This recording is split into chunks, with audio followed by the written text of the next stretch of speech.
I'm so excited to share. I think tonight I saw a frog. I wasn't sure because I couldn't see it clearly. It was dark. Also, it moved fast. Also, when it was not moving, I couldn't see it on the ground because there was grass. But I just saw this thing I had never seen before. Like I had never seen an animal move that way before. I didn't know it was an animal. I thought it was an insect, but I also had never seen an insect move that way. It could have been an insect, but the size of it was the crucial part. It looked bigger than alright, it could have been an insect. But it really looked big. It really looked big. I think it was the key. If it looked smaller, I think I wouldn't now I just am not sure anymore. Because it's been a while. I wasn't thinking about it. My memory's a little blurry, but it was a big one, okay? And anything that jumps would be a grasshopper, but a grasshopper wouldn't jump like that. So let me tell you what happened. I saw this dark colored thing, shadow, jumped, hopped, constantly hopped, boom, boom, boom, boom, boom, boom, boom, and then into the bush. If it was a grasshopper, they never would hop like that. They would hop, boom, and stop, wait for a while. They never would hop like that, especially because I wasn't near. I wasn't next to it, so there wasn't danger for it. A grasshopper. Also, the grasshoppers, they hop really far away. I don't know. They really hop far away. And also, the most important thing is they are not dark colored. They are always either green or light, like a dried hay color. And so this tonight was particularly dark and large in size. I can't remember anymore, but I think it was larger than any insect. And then I thought it was I was just confused at the moment because I knew there was something I had never seen before. Like not here, not on this island. Because I really watch out for animals. That is something, an insect, normally insects. Because the only animals here are the snails and, not that insects are not animals, insects are also animals, but I'm just here to differentiate the two for you to understand what I'm talking about. So the animals here are just birds and snails. The rest are insects. And the birds, they never let you close. So they're kind of boring, right? You just watch them from far away. There's nothing. There's no interaction. They're like a part of the background. And then the snails. And the rest would be the insects. Or the pets from other people. But the wild animals I'm talking about, only birds, snails, and the insects. I know spiders are not insects, but I'm just including them because I think many people think they're insects. Just include them in the insects. So whenever I would just keep talking about spiders as one of the insects. So tonight I saw this. I knew immediately this was not something, or at least intuitively, I just knew that it was something I had never seen before. I need to find out. Oh, there's one more thing. That is the lizards and the geckos. Yeah, they're part of the animals. Yeah, and they don't jump. So I was just so intrigued, but because they jumped in the bush and it just disappeared. So I kind of kicked the bush to see if they move again, but it didn't at all. And at the moment, I didn't know. And then just a few seconds later, I immediately realized, oh, this could be a frog. Because this is exactly how they are. They jump like that consistently. Like, the frequency of their jump is just much more frequent than the grasshopper, than the insects that I've observed. And I think what's the word for that insect? What is it? The one right now that is making sound. I'll say. Can you hear? What is a cricket? Crickets, they jump like this, but they're not this big. So either it is an insect I had never seen before here that is this large. Again, it's large. I think the size is crucial, and the frequency of its jump is just as crucial. That just could make me identify it as a frog, because frog also is one of the animals here, but I had never only seen them once. Also the dark color of it, the dark color. So I can tell you I am 99% sure that it was a frog. I'm excited because I had never seen them before, but I've seen their eggs all year round. I've seen them hanging there, and because I never had known that they were here, because I didn't know that there was large bodies of clear water here, because I live by the seaside and I take walks a lot. I had never spotted a clear water body that is not a swimming pool. So I was 100% sure that there shouldn't be frogs here, unless it's like a sea frog. But then a sea frog wouldn't make a nest so far from the shore. They made a nest right underneath my apartment building. Not underneath, right next to my apartment building. It's like a 10 meters away from the seashore. I think if they were sea frogs, I don't know much about them. I think I saw like they are frogs, or what is this other thing that is also toads. There are some that are saltwater toads, and they exist here. But I googled, and I think I don't remember what was the result of the Google, but I was sure that there shouldn't be any frogs here, but I was seeing the nests. So for a long time I was troubled, and then I realized, like the first time I realized the large bodies of clear water was that night.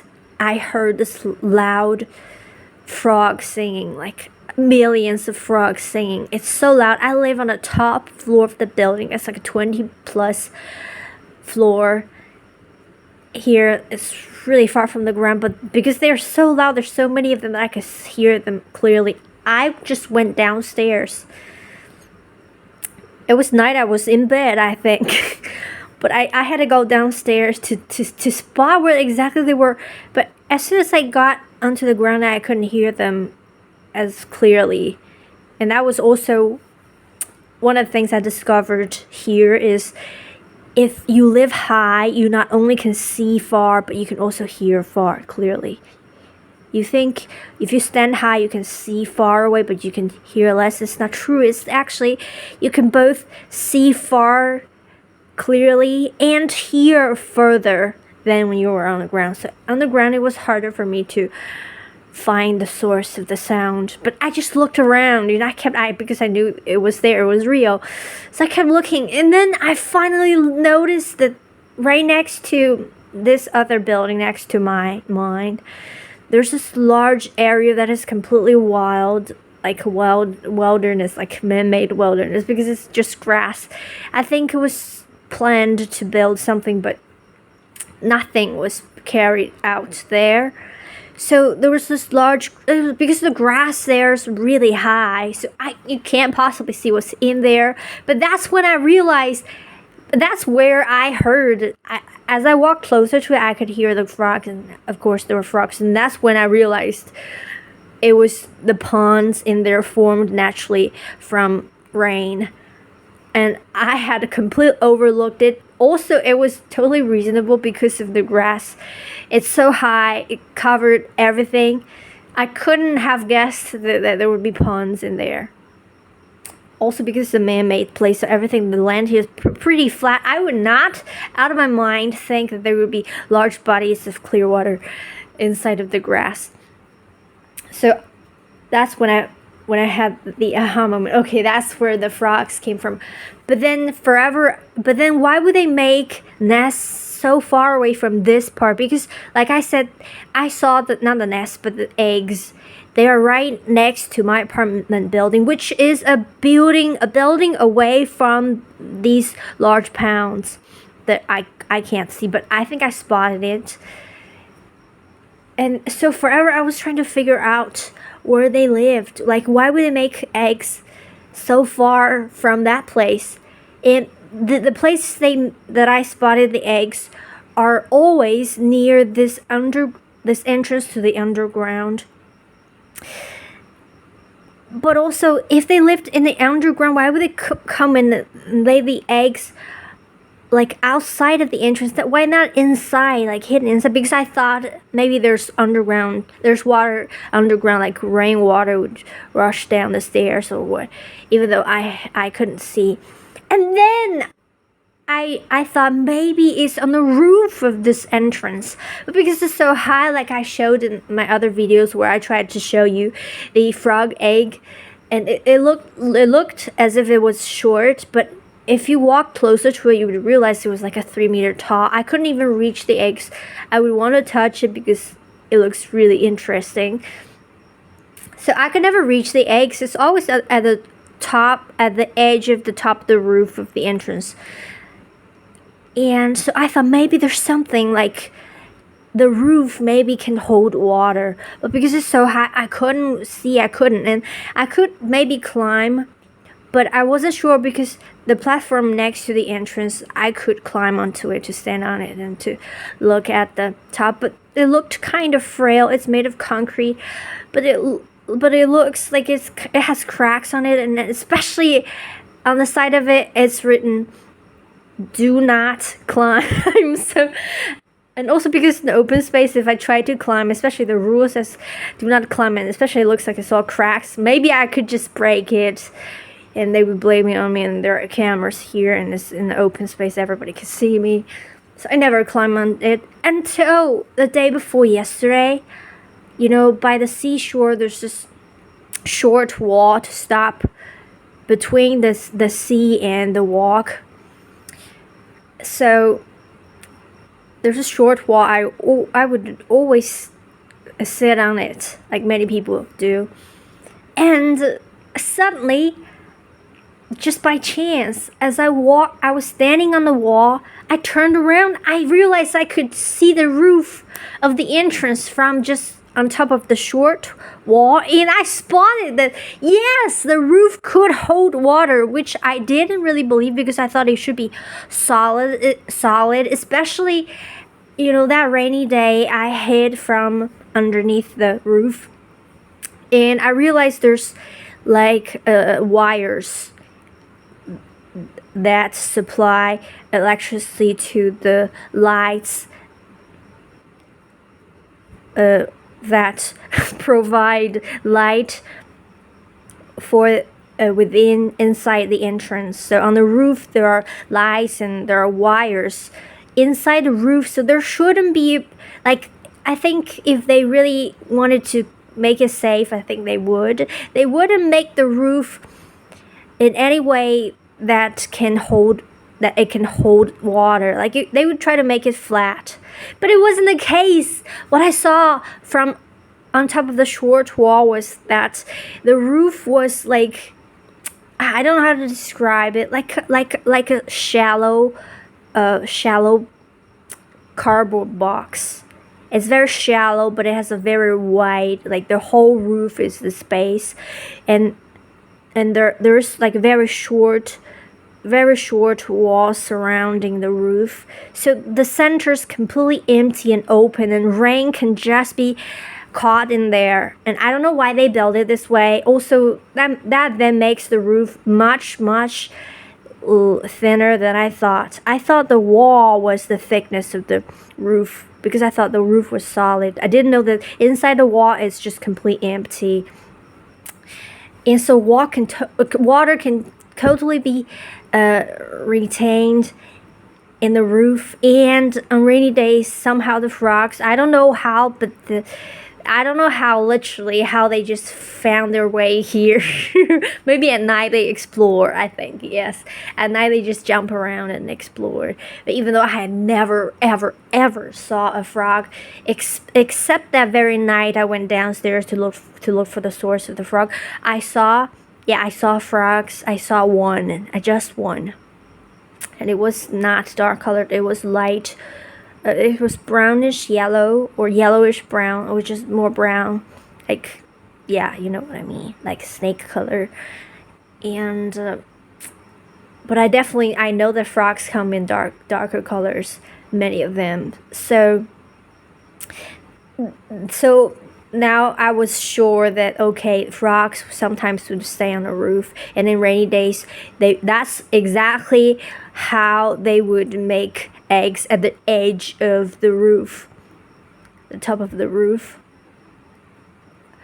And that's a big mystery completely solved. So tonight, the frog I saw, because it was raining today very heavily, you would see later on in the video.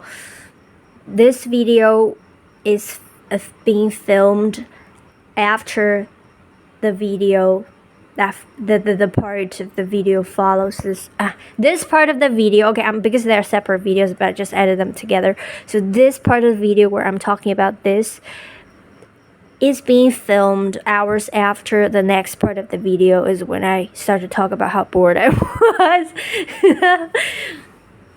And also the snail part of the video was filmed after that too, but before this, obviously. So it was the evening, so it's kind of chronically, what's the word? In time order, it's completely disordered, and I put it specifically in this way because I want to put the 2-hour long talking part as the last part of this video, because I don't want people to have access to that, like strangers to have access to that. I want people that have the patience to watch through the first parts of the video to have access to that part, because that's just me talking personally about my stuff. They're not really curious, just very, I said I was bored, just talking randomly, just talking about being bored and stuff and blah, blah, blah. So, yeah, but I still consider that private because they're just talking about myself, right? And so that's why I would think what I saw tonight was a frog. And I'm so excited because they would be the only animal other than snails that would let me close. The lizards, the geckos, they're just kind of like birds, but better than birds. They let you get closer than birds do. But still, like, they are so fast, you can't possibly, even if they were right in front of you and they can't fly, you can't touch them if they don't want you to. And I so regretted that the other day you saw in one of my previous videos where there was this lizard or gecko. It was just there completely still, but I was worried that it was dead, so I didn't dare to touch it. But it was again sitting on the wall, so not sitting on the wall, sitting vertical on the wall. So it couldn't be dead. But I didn't know. I thought it was dead because it was completely still, and they usually would move a lot. They would be so quick. They would be so what's the word again? Vigilant. Yeah, vigilant. Perfect. I got a word. It's so vigilant. They would never let you to get so close. I was so close. I could do anything to it, and it was completely still. I was trying to. I shook Okay,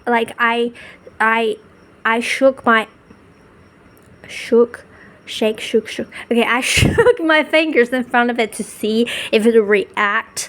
Because if it was alive, normally it would just run away immediately, but it didn't. Like, I shook my hand right in front of its eyes. It just stayed completely still. So I was worried, what if it was dead? Like maybe they were just dead somehow. Although I also thought like it was not likely, because if they were dead, they would fall to the ground, not still holding onto the wall. But I didn't know. I'm not expert. I'm not a zoologist. I'm just an observer. So I didn't know much about them. I thought it could be dead. Also, I think its eyes were closed or open. I don't know, because their eyes are really confusing. Like, they don't have eye white. Like, their eye white is like the same color as their skin. So it's hard to tell if their eyes open or not. Sometimes with some of their species. But today, after a second encounter with the same situation with a different lizard, I knew that they were alive, because the second one, it was still completely still, but somehow it got startled by me and it started to move away. And that's when I knew that the first one was also alive. because of the exact same situation. They looked just the same, just the second one's bigger, the first one's smaller, and I could have just touched it. I so regret it. I wouldn't want to touch them, but at the same time, I'm also kind of scared that what if their skin's poisonous. I think I've read it or learned it somewhere on the internet. Somebody said like some geckos like poisonous, you can't touch them or blah blah blah blah blah. I don't remember. And also because they look poisonous, right? The way they look, the reptiles, they look kind of dangerous. The frogs, the snakes, and they sometimes have, what's the more correct word than poisonous? It starts with the letter V, venomous or something like that. And so I got so excited with frogs because also in the next part of the video, I'll talk about my relationship with frogs when I was a kid. So I played with frogs a lot when I was a kid, and because they are just, I'm just excited about animals, you know, especially in different species.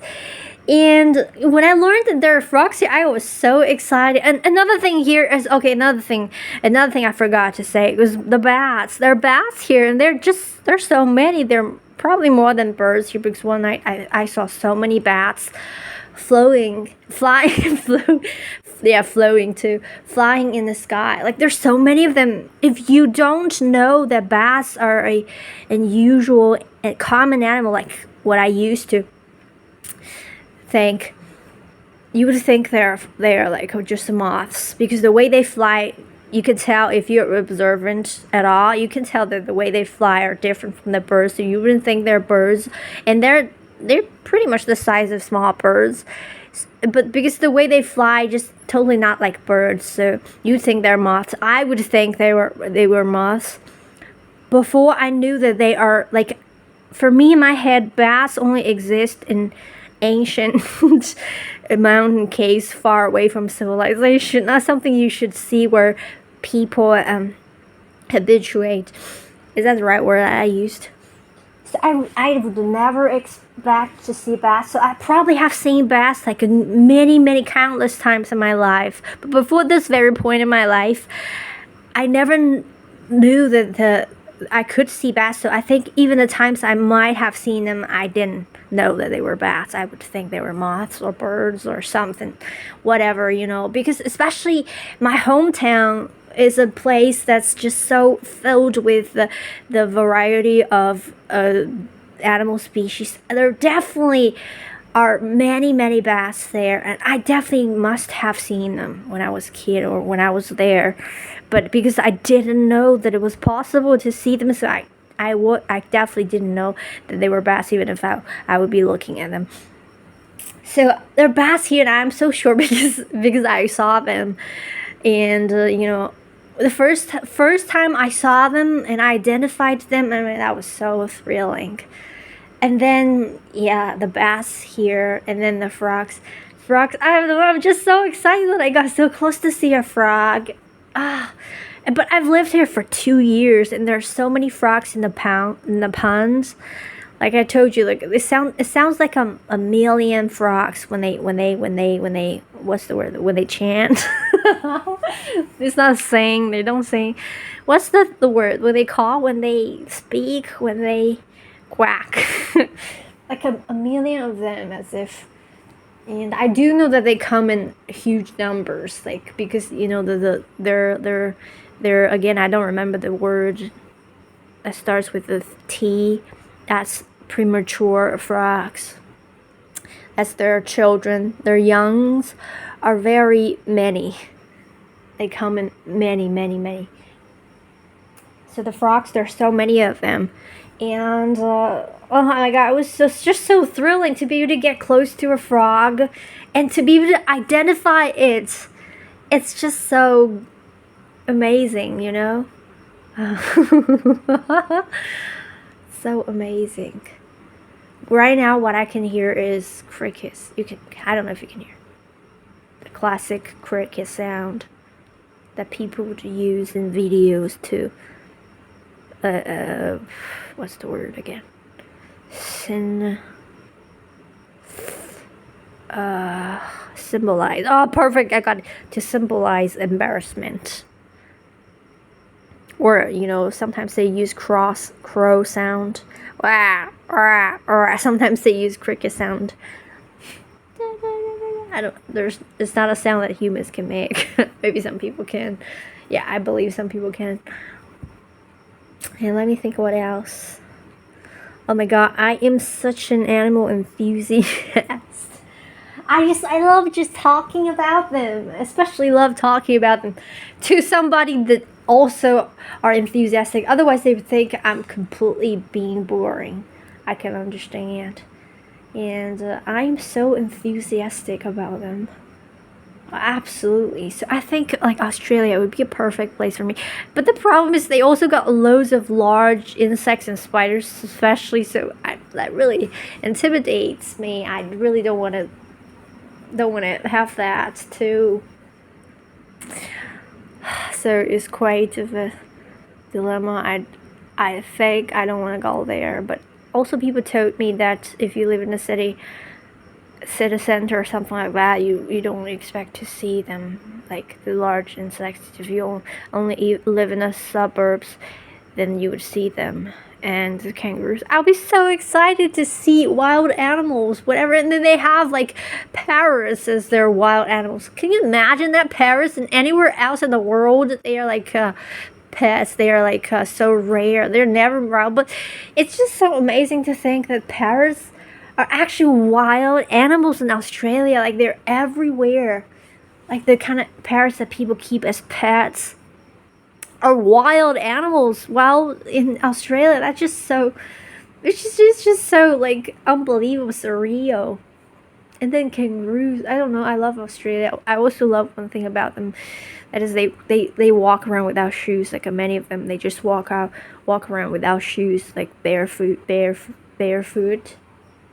I love that, but one thing I don't like about them is their accent. I think their accent just so, I don't know, country. I don't like that. I like the British and the American accent. I don't like some British accents. I like the most standard accents.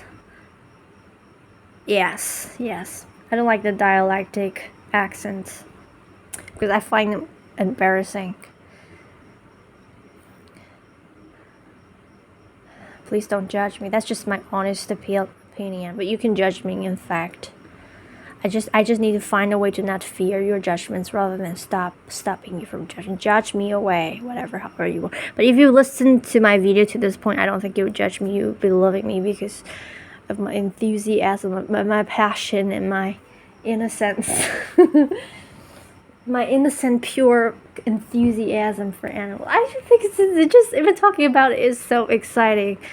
And let me think of what else I can share with you that I didn't already in other videos. I think that's it. But the frog, I just ask the universe to please let me get really close. Let me have a hold of frog in my hand, just like I did when I was a kid. And I not like when I was a kid, I wouldn't take them anywhere else. I would just hold them in my hand and I release them. When I was a kid, I would take them home, and I don't know what happened to them afterwards. Like, I don't know, well, in my hometown, they're pretty much was very, very, like, the surrounding, the environment, very natural 20 years ago. Completely wild and natural, so I think they could easily find some places to survive. But I would just take them away from their habitat, which will be talked about in the next part of the video. And it was such a great memory. I wish I could go back there right now because of the frogs. I really love them frogs. I mean, I love all the animals that let me get close. I mean, I love them birds too, to be fair. I love all the animals. Just the birds, because they so don't let you get close. They kind of really are like a part of the background rather than something that draws me. Like, like the snails. Oh, I love them, snail. Frogs, they're so amazing. Oh my god, they've got those big eyes, and their hands are just like ours with 5 fingers. Just think about it. And for a long time, until recently, I thought they didn't have bones because they looked so completely. Even if I have had frogs before, but it didn't come to my mind that they had bones. Until recently, I realized, okay, they actually have bones. Do they actually? I'm still a bit confused because they look like they're completely boneless, just like, because their skin's just like a snail's. You know, they don't have a skin, or their skin's like I don't know how to describe it. It doesn't look like there's bones inside of that skin. If you just look at them, they're so fragile. So, you know, one of the reasons I wouldn't want to keep them as pets, because I feel like I could hurt them just so easily. They are so soft. They're almost like a fluid, like liquid. But I love them. Oh my god. Like I was so excited if I could just see them, like if they could just be as common as snails for me to see, like it was so amazing. And if I could just hold one in my hands. But why? Like when I was a kid, you could literally they don't shy away from you. They don't dodge you. They just sit on a leaf, and then you pick them up. They were so small. I remember my hands are obviously much smaller, but and they were still much smaller than my hands, I think. They were just about let me tell you, 3 centimeters in diameter. Very, very small frogs. And I think that's pretty much the same kind of size of the frogs here, the one that I saw. But the one that I saw tonight, I think it was a little bit bigger. But I can't be sure at all anymore. But I'm really positive that it was a frog. But it could also be a large insect that could jump. But I really don't think that's possible. Because insects, you know, the bigger they are, the less... At least that's what I have observed so far here in this specific place. The larger they are, the slower they are. The less flexible they are. Like the grasshoppers, they're pretty big. As one of, you know, for insects. And like I said, they jump and then they rest. They must rest. They don't jump like that. They don't hop consistently like that unless they feel very threatened. But like I said, this thing that I saw tonight, I was still at a distance from it. I think it was startled by me or what. It was just hopping consistently until it reached into the bush. And because it was dark already, which was a shame, I couldn't see it anymore. But I think it was a frog because it just didn't jump again when I kicked the bush. I think if it was an insect, it would have jumped again, because the insects, they're just more like, a little bit more like robots, a little bit more robotic. They get stimulated and then they jump, they react. But animals, they're a little bit more complex, so they probably would think a little bit, like would hide. Like the rats, they are even more smart. And oh yeah, I forgot to mention the rats. Yeah, the mice and rats here, I think they're both of them are here. The mice are ones that would get into the apartments. The rats would live just outside, and I think they rely on they're so cute here. In my language, in my native language, there's only one word for them. Not like in English, there are rats and mice. In my language, there's only one, and it just call them rice. Rice, mice, rice. I didn't expect this video to be so long. I was just gonna talk about the frog, and then I decided to talk about everything else because they're all connected, you know. And I think, let me think. Yeah, I love the mice. I love rice too. And oh my god, I hope I could meet someone in my life is just as enthusiastic, because if they weren't this enthusiastic, then I would have no one to talk to about all this. They would just think it's so boring, right? And they wouldn't be interested in what I'm talking about. I want someone that's just as enthusiastic. So when they listen to me, they literally are interested and are passionate as well.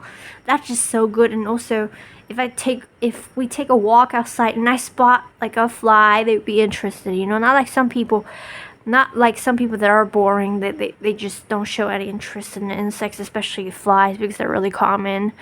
And because they're so common, we don't look at them anymore. We look at them, when we're looking at them, we're just looking at a symbol or an idea in our head, not looking at the thing itself, the animal itself.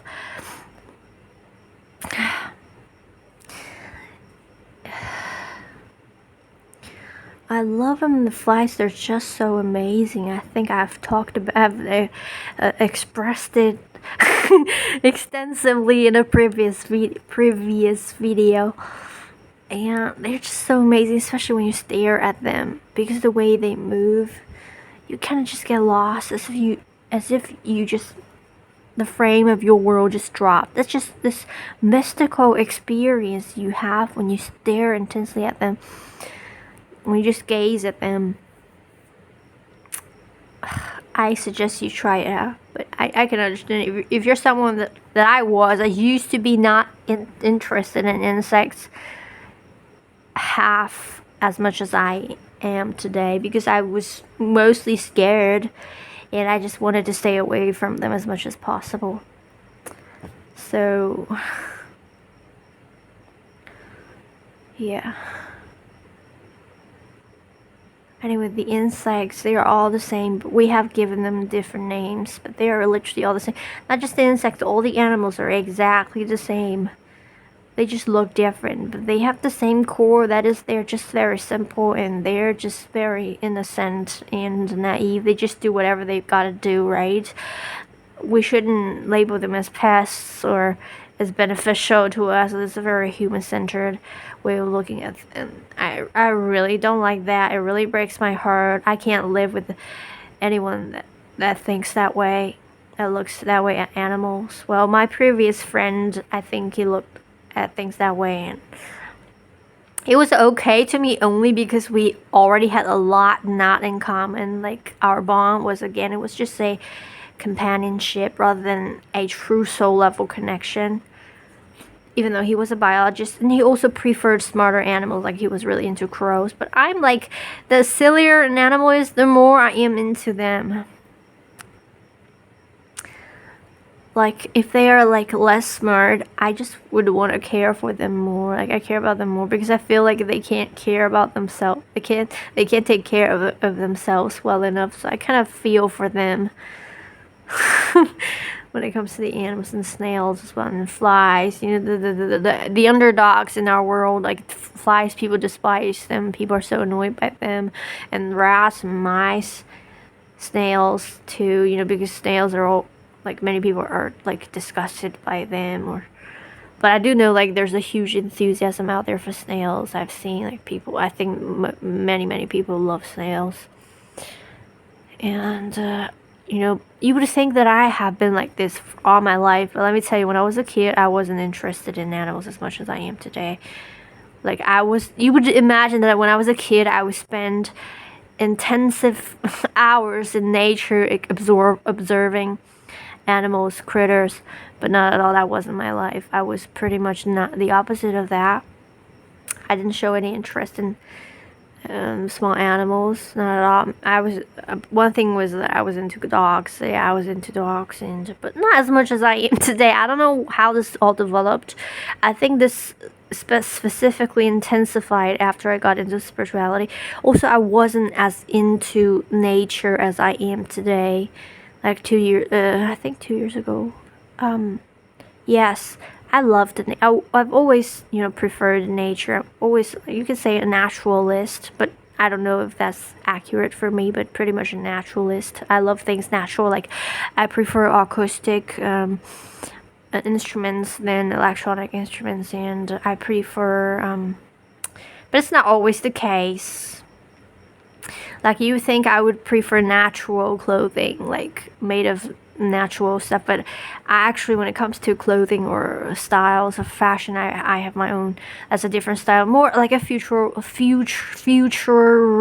style is what I like when it comes to clothing, even though I don't wear those clothes, because here your dressing is really limited because of the temperature. Here you can really only wear really cool clothes, so that really limits your freedom in styling. Here you don't really have a choice but wear shorts and sleeveless, and you know, those clothes are the coolest possible. Like, I got this shirt, I had to cut off the sleeves myself. I thought I could wear them, but then it got really hot. I had to cut the sleeves, and I had to cut open the collar.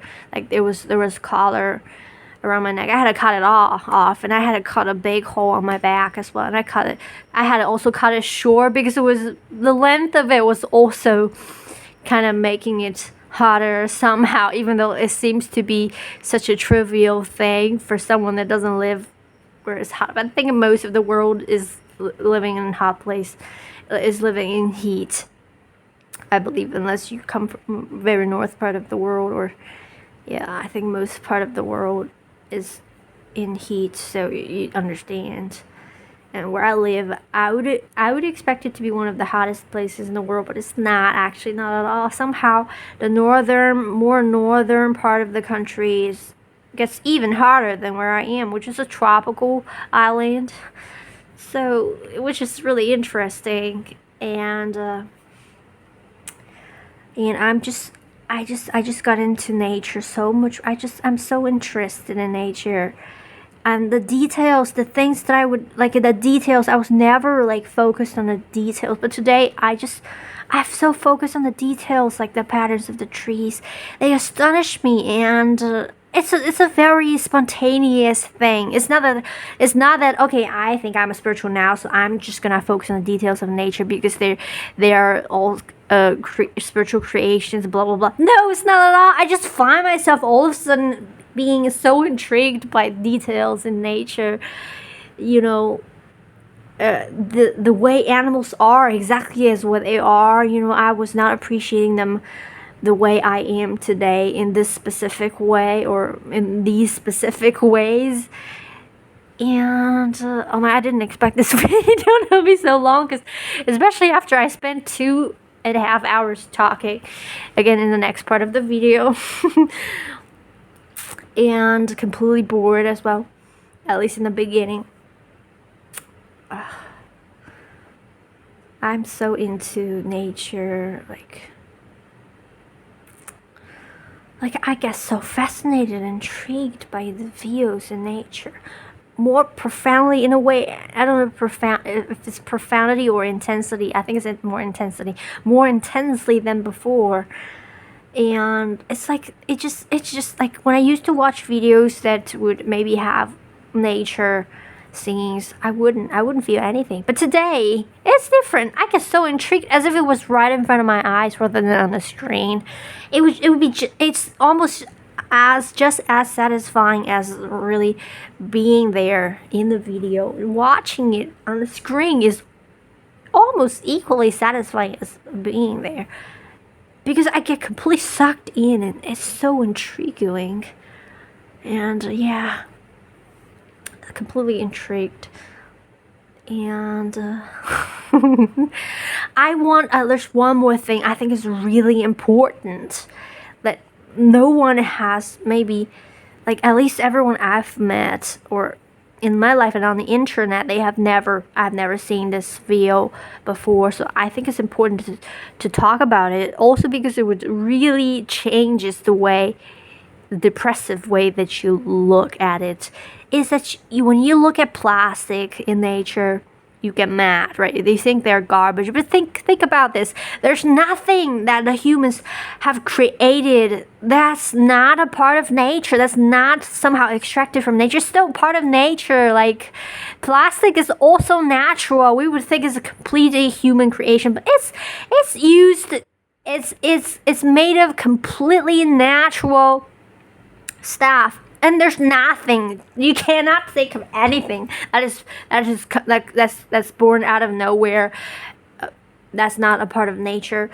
Everything that we can ever create, we have ever created, all is a part of nature. You just stop separating things. So next time when you see maybe a plastic garbage in nature, don't get mad anymore, because the madness, the anger that you throw out into the energy field of the whole world contributes to the damage that you believe the garbage has caused.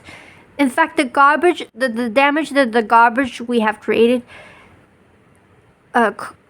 is caused, like there's less damage that the garbage has caused than the hatred and anger we have thrown onto each other because of that. Think about it. When you think about, let's say, a politician or a business owner, a large top business owner, and then you blame them for, like, you think they are responsible for all this environmental damage, whatever you call it, you've titled it, you think the environment's been damaged, but it's really, again, another human-centered point of view because it has impacted our lives. That's why you think the environment is damaged, but the environment is not damaged. It's our lives that's damaged. The earth is so much bigger, larger, and tougher, and so much more overwhelmingly enormous than you think it is, because we only live the mere surface of it. You don't know about it. You don't know anything about it, especially we're not spiritual. We don't know the reality of this planet where we live. We think we can damage it, but the truth is we can only damage ourselves. It's not the environment that's ever being damaged. It's your own life that you think is being damaged, and it's still your idea. When you look at pollution, you think it's the environment that's being damaged. The environment is just maybe, it's never damaged, let's say. If you come out of this human-centered perspective, you look at reality not from any, artificial, man-made perspective so far, which would make you go obviously into a more intuitive or spiritual perspective. You would see the reality of the planet is that it can never possibly be damaged by any human act. It's so much tougher than you think. And the point I'm trying to say here is that when you think like someone, a human being, is responsible for, like a top business owner is responsible for this and that, the amount of anger that you feel, the hatred, resentment, the blame you have for this person causes way much more damage than the pollution this person has created. You get what I mean? And look at how much hate is going on as a result of this perspective that, this self-righteousness that a part of the humanity that is the top business owner, blah, blah, blah, some people are to blame, and it's so completely justified to blame them and to hate on them, to be angry at them, and to, start us another war that might not be a physical military war, but a energetic war, because you look at them, you think they have polluted the planet, they have done this and that. You just feel, you do not only hurt themselves with the planet, like the energetic field. Again, I want to say that you never hurt the planet. You don't hurt anything. Again, it just you're causing negativity more than any garbage that you can throw into the environment, because it's really in the intention that matters. When you look at a piece of garbage, whether or not you feel negativity, it entirely depends on the way you look at it, like what you think about it, what's in your mind. So I wanted to share that you should not look at garbage or plastic especially as a part that is not natural, like not from nature, completely. You should not look at it as garbage. It's still a part of nature, not still, but it always will be. It has come out of nature. It has not come out and left nature. It's always a part of nature. As every single inch of existence in this world, every single inch of air, space, your skin, or any man-made stuff, all together make up nature. It's not just the trees, the sky, the buildingless fields. They are nature. No, we are nature. Not they are nature. Not it is nature. We are humans, and we create things that are not nature. I think that is just not a very true way of looking at this, really. And I kind of want to put it into a separate video, but I'm just gonna leave it. I'm just gonna put it as the first part of the video. Okay, I was planning to put it after the snail video, but now I decided to put it at the first part of video. I kind of want more people to hear me out on this, but I think it wouldn't make any difference because I checked my statistics, and I think nobody watches at least my recent, maybe 100 videos, my recent 20 videos, nobody has watched them for more than 3 minutes or what, I don't know. Doesn't matter. It doesn't matter. I just put it out there and I don't care about what happens with them.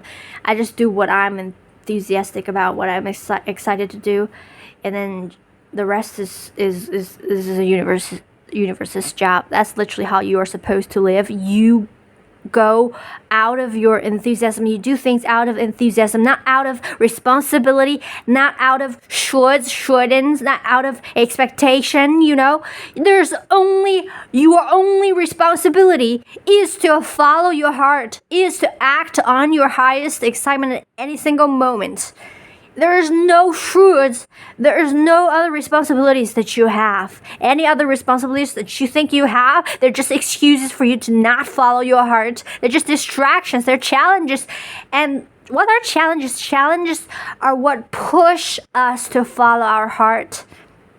That's one new thing that I learned today. I think it's very important. I have never thought about it this way before. All the challenges that we have in life are helping us to push us to follow our heart, because the only solution to all problems, to all situations, to all challenges is to return to the heart, is to focus on the heart. I think I'm being so true here. I think I am being so aligned with the universe here, what I've been talking about in this video, because everything I've said so far completely come out of enthusiasm, excitement. In other words, should be come out of my heart. Yes, because enthusiasm equals to authenticity, and that will be what heart is all about. A different name for heart. It's been so exciting making this video. I don't know. Let me think about if there's anything else I want to say. I didn't expect this video to be this long. I was expecting it to be like a 10-minute video talking about just a frog that I saw and how I identified it. It was just such an exciting.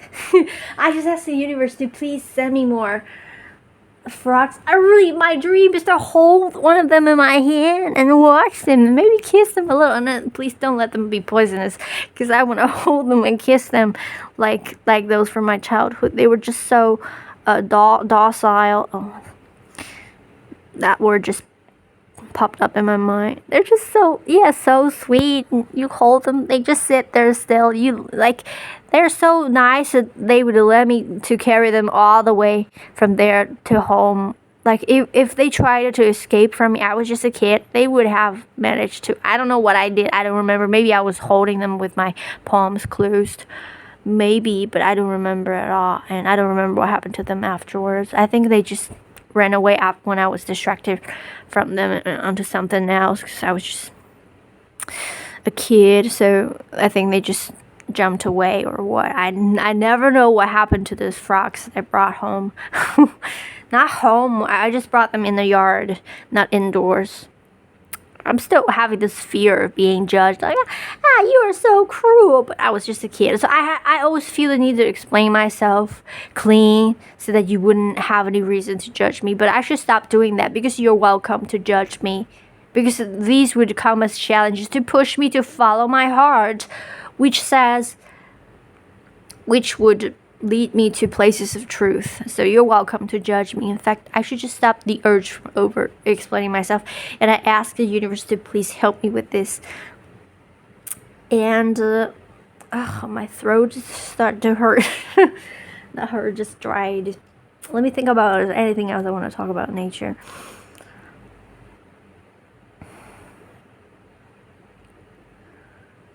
I think that's pretty much it. Yes, I'm gonna finish the video here in 5. I was gonna say 555, but it's 5355. It was not 5555. I thought it was a synchronicity or what, but there wasn't. So yeah, move on to the next part of the video. Welcome to watch. I think somehow this video would reach people. At least the ideas in this video, this part of the video, would reach to more people. Maybe just through this energy of my enthusiasm, it has reached to other people, because we're all connected. You can say energetically. I don't like to use these words, but just because I don't know what other words to use. Let's just not say we're connected energetically. We're connected directly, okay? We're connected directly. There's not one specific way we're connected. We're connected in every single way. Every single way we're connected. We're just connected. That's it, period. No more adverbs to add to that, because we're connected, period. That's the truth. So maybe me making this video out of enthusiasm is enough to have the message pass through to other people. They don't necessarily have to watch this video. Just making this video is enough, and uploading it, because I want to upload it. I don't want to just make the video and then delete it, because there's no reason. It's just, why would I want to delete it? I want to share my passion with the world. Thank you for watching, and I hope you can come to peace when it comes to environment. I can see how much hatred is going on in this environmentalism. People, you're hating on each other, you're blaming each other, you know. There should be like, this is called, we're trying to protect the environment, the physical environment, which does not need your protection. Like I said, you're not looking at the planet in its actual reality. You're looking at it through a human-centered perspective, and you think the environment is being damaged. That is just your perspective. That is very limited. If you just sink into your heart and view from there, you would see a different thing. And what you should more focus on, rather than protecting the environment and attacking people that are against this idea, is you should actually pay more attention on how you're polluting the humanity by throwing out all the hatred and anger towards other people and judgments and how justified you think they are, which intensifies all of those negativity that you put on. But again, don't beat up yourself. Don't beat up yourself for all the hatred that you might have thrown out onto other people. But start from now on. Don't look back. What's past is past. When you judge yourself, you are just doing more of that you're judging yourself for. So just don't judge yourself. And even if you find yourself judge yourself, don't beat yourself up again for that too. Don't do that. Don't just stop wherever you are whenever you catch yourself doing coming from a place of negativity. You want to just pause and be conscious, be truly conscious to the point that you're completely aware of what you're doing right now. What's the nature of what you're doing right now? And then you pause there, and then you progress from there, right? You don't look back and beat yourself up and say, I said this to this person. I judged myself, blah, blah, blah. They're all past. You start from now, wherever you are. And maybe in the future you would do it again. Maybe next time you see garbage in nature, you just throw out some more hate. And that's also fine. Just catch yourself wherever you are exactly and start from there. Just don't just do more of what you don't want to do. You know what I mean? And that takes you just a little bit of more awareness, like more self reflection, you know. Just watch yourself, which is something actually intriguing to do. I don't know if for other people it comes natural to me. I watch myself. Maybe for some people it's a little bit harder, but I think this video must have helped you if you have watched to this point. And this is the end of this topic. So from the next part of the video would not have anything to do with this topic, so you can stop watching here if this is all you're interested in. And yeah, that's it. Thank you for watching. I'm really grateful. I still have fear, you know, in the back of inside my stomach, in the center of my torso. That's the fear of criticism or judgments. I don't ask you to not criticize me, to not judge, because do it. I should not. It's your freedom. Not that you should do it, because if you follow your heart, you would never judge someone, you would never criticize someone. But like, I shouldn't stop someone from doing what they gotta do at the moment. I just ask the universe to please help me deal with this fear here, because help me with this. It's quite of a big problem, like a big theme for me. I ask, please, spirits, and my throat completely blown. I've been talking enthusiastically for an hour non-stop. Like my words were really density, like bullets. All right. I've turned into a crow. That's it. And please help me with my fear, all of my fears of judgments and criticism. However you can help me, please help me. I mean, the universe, not you. You can't help me unless you're like some healer, or you can pray for me. Yeah, you can pray for me. That's how you can help me. And thank you for watching. Thank the universe. Please help me with this. I still feel this fear, as I was saying. Thank you. I'm so scared. I'm so scared of criticism and judgments. Maybe because I'm a very critical person, a very judgmental person. Yeah, that's exactly it. Fuck. Please help me. Help me. Here, can you hear this? It's very subtle. Hear this.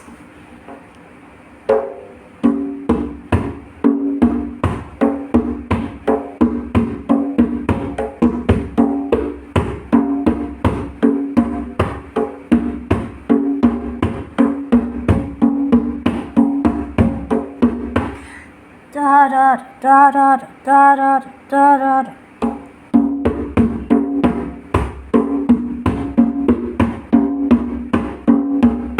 Da da da da da da da da da da da da.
If I could play the piano, I can write it into a song.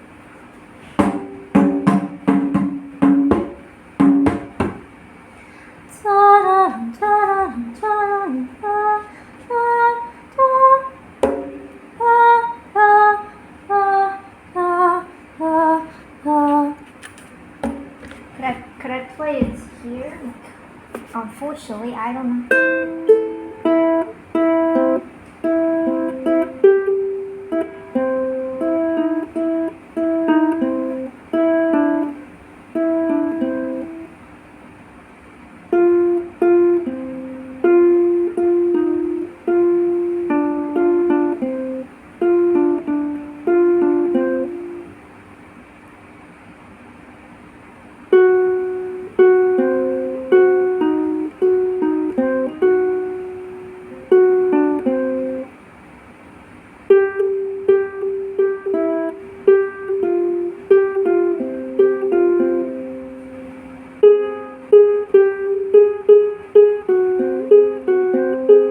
This is it.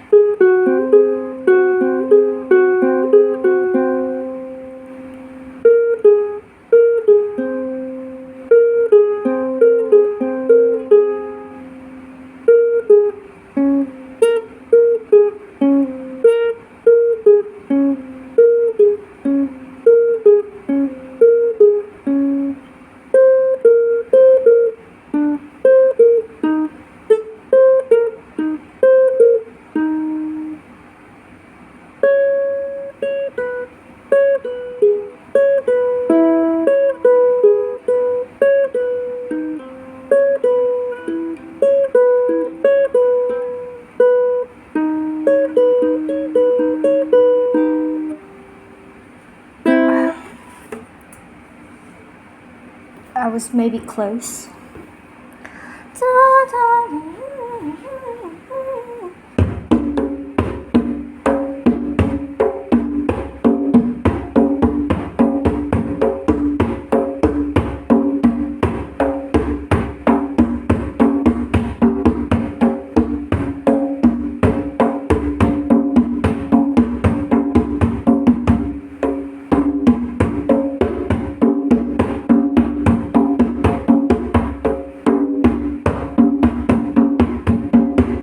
I think it's mesmerizing. It is mesmerizing, maybe because it's really loud. It's a very beautiful instrument.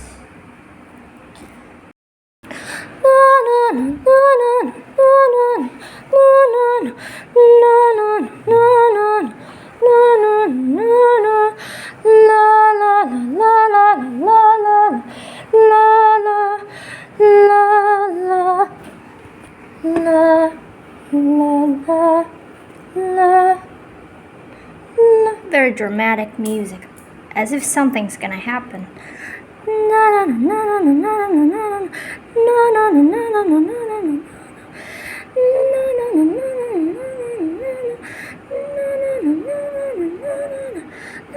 I'm sure I've heard of this tune somewhere. It sounds familiar to me. It doesn't sound like my invention. It sounds like I've heard it before. Yes.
Eating an egg.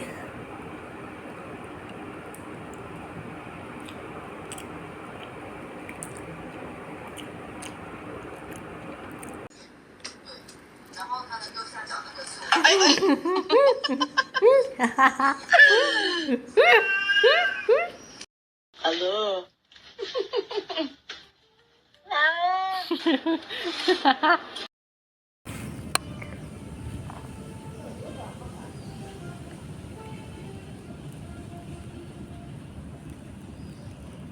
Cutie pie.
I love you.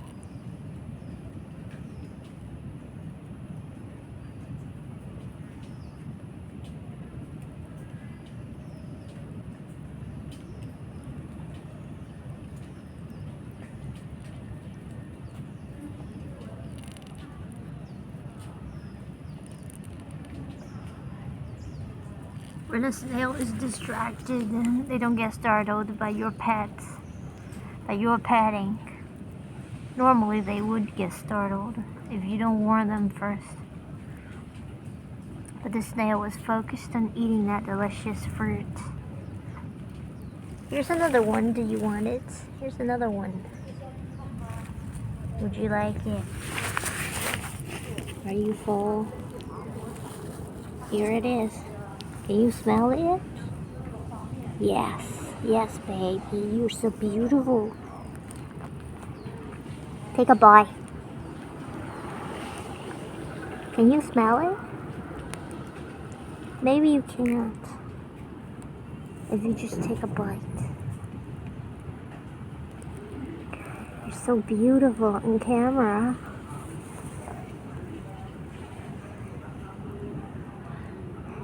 You look like it from a movie. That's how beautiful. I need to squeeze it open so that you can smell what's inside it. This fruit, birds eat them too, but it's really more seeds than meat. Well, this one is completely just skin. Look, they were biting this one. I guess they didn't really like it. Just really more skin than anything else. Than meat, than flesh. Cutie pie. Why aren't you scared?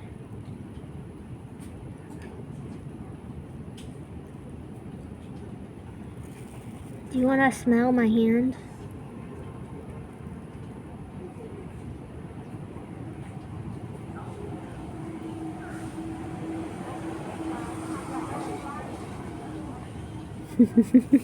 They're so weird.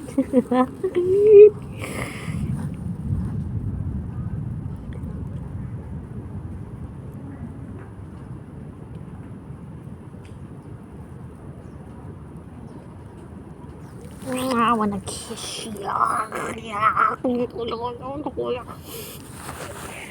Squeeze your little body. I can do it. Oh, I should wear gloves. But I got no cuts on my hand. I think I can pet you. I think I have no cuts on my hand. Except for on the back of my hand on this side there's no cut.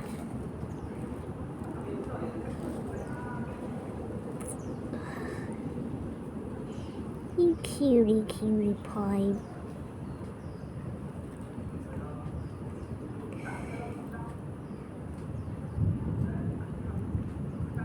You look so amazing on camera.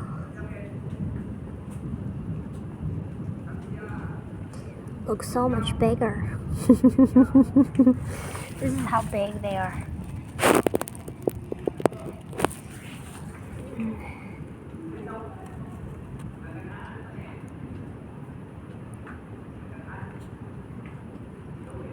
Ooh, you biting it?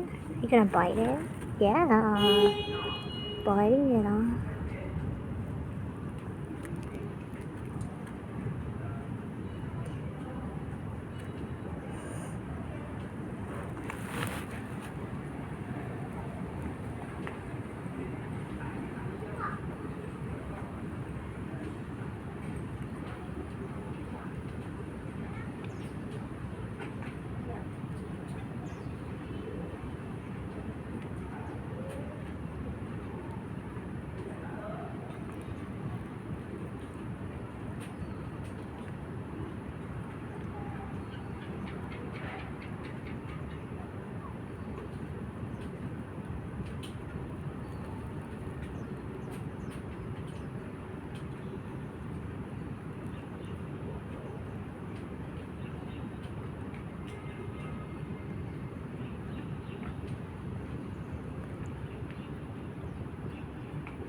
Look at their eyes, they're so silly.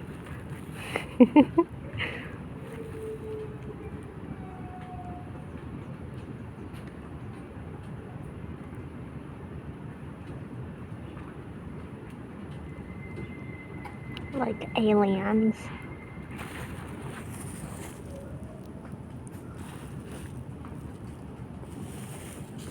Alright, I'm gonna move on. Look at this. You can't see shit. Come on. Come on, spider. Alright, I give up. But this is one of the spiders I filmed before. I don't know if you can see. They got really a monkey face is what they've got. Really special. It won't come out. It wasn't come up. Oh, we will find another one. This boring day.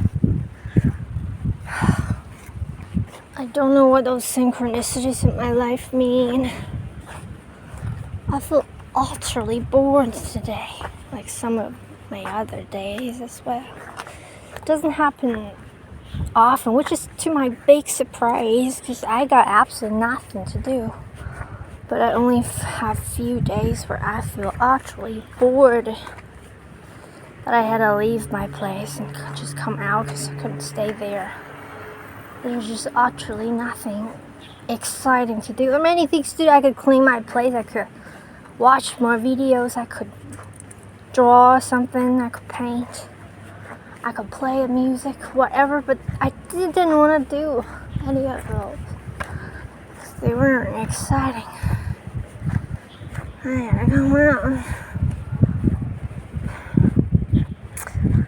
Oh, here's another one. Are you a jumping spider? Yes. Yes. Yes. Hello? Ooh, you're so cute. Raising your little arms like that. What are you doing? What is the spider doing? Raising your little arms. Oh, what are you doing? Huh? Are you asking for help? Help! Help me! With what? You actually, oh my god, the spider looks so cool. I don't know if you can see it. Basically, it has this blue shade. It's not black. It looks black, but it's a shade of dark blue. And its legs, they look metal. Let me tell you. You've got metal legs, and you're raising a little arm like that. Metal legs. I'm telling you, it's like gold or brass. Gone. That was just coolest, one of the coolest looking spiders. I feel like something's gonna happen in my life. Is that because I'm so bored? So is that my wishful thinking, or is it an honest intuition? Well, it uplifts me. They tell you if it's uplifting, you must listen to it. If it's uplifting, it is a message. I was so excited about today. I don't know why. Yesterday when I went to bed, I was looking forward to today. I think I still look forward to tomorrow. Just right now, I don't know what to do at all. Anybody's gonna ever watch my videos. Like, there's so many videos out there already. If I died one day, my family, my real family, which I haven't found yet. I don't mean biological family. I mean like a real soul family. After I die, they got a bunch of shit to watch. They get, if they miss me, shit, man. But I know that my soul family is gonna be more spiritual than me. They probably are psychic or something. They're not gonna miss me. We would be able to talk in real time. Me as a spirit, a philosopher, spirit. I don't know what kind of soul am I. I'm very philosophical. That's what I am. You know, what other people do, what you do when you die is you do exactly what you want to do the most. For people, for example, someone that loves pizza, they would just keep on eating pizza. Or if they love playing golf, they would just keep playing golf. If you ask a psychic medium what their dead loved ones doing, the psychic would say they're playing golf. or eating pizza. That's what I've heard. What I would do, well, first of all, I will be surrounded by people. I will never be alone anymore. It makes me want to cry because I've always been alone here. Well, that's not true. I'm exaggerating it. I've always had someone in different periods of my life, even though I found them boring because we didn't, there was just company. It was not connection. Like, it was connection, but it's just like company level connection, not deeper. Look, please shoot some lightning and take me from here. I would love to be shot right now. Imagine. Oh God, I think being shot is the best way to die. Immediately, you just immediately dead. That's the best way to die, Never feel sorry for people that got shot. You may feel sorry for their family. Never feel sorry for people that got shot. Never feel sorry for people that died, actually. They don't suffer. None of them. You just need to die to know that I'm telling the truth. I'm right. You only feel sorry for people that are still alive here. For example, I feel sorry that I'm alive. Just kidding. I'm not being depressive. Just really bored talk. Yeah, like drunk talk. Are the things you say when you're drunk, and this is what I say when I'm bored.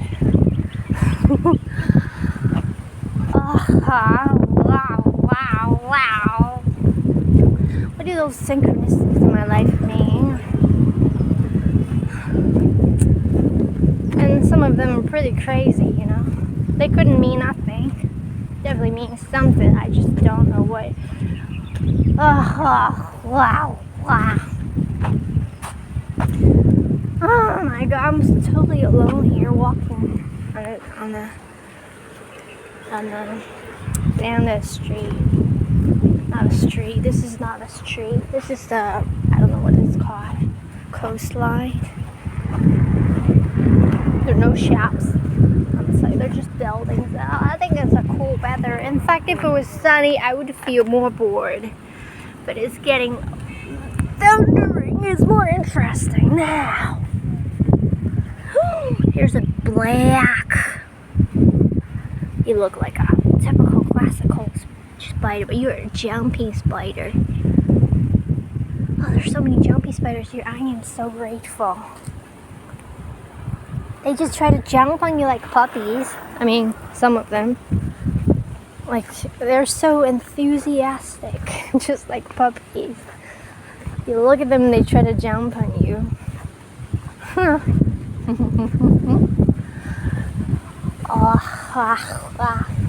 I also have a feeling that I'm about to die soon. Not like today, but like soon. But I might be wrong, and it just feels sad if I was just gonna be dead. Alone, nobody's gonna even know. Yeah. And I just have lived a boring life if I died so young. Not that I die young, it doesn't matter when I die. It's just like my life so far has been. Not that my life's boring, but like there's nothing happened in my life. Like I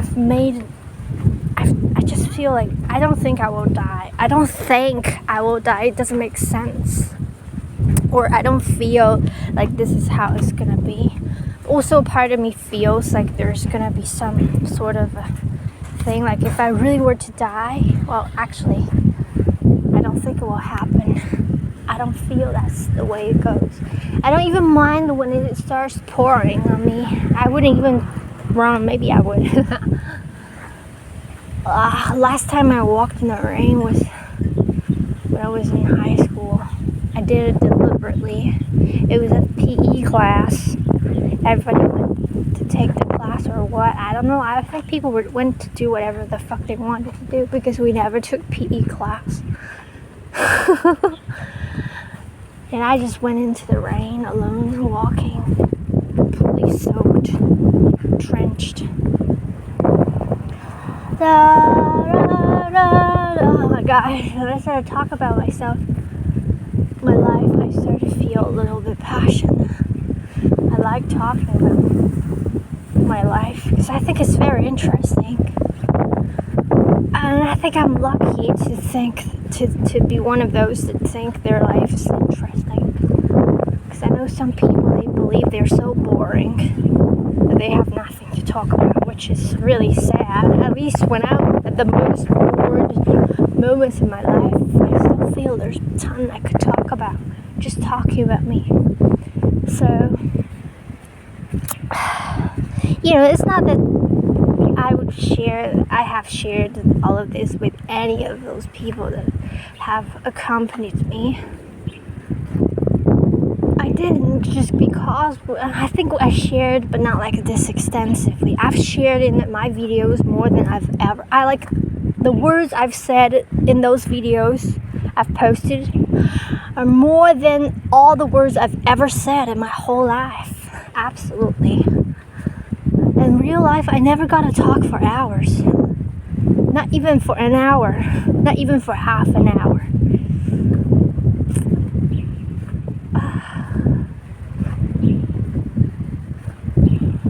Beautiful. I love this weather. I think I am excited right now.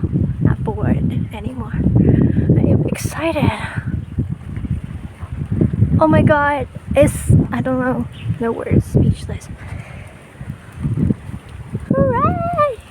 Ooh, it starts to rain! It starts to rain now! And once my phone was, what's the word? Bombed. Because I walked in the rain. It was so heavy rain that my phone literally, I was holding it in my hand, but it still got like water in it. I don't know if I should actually run now. These raindrops are so huge. Why are they so huge?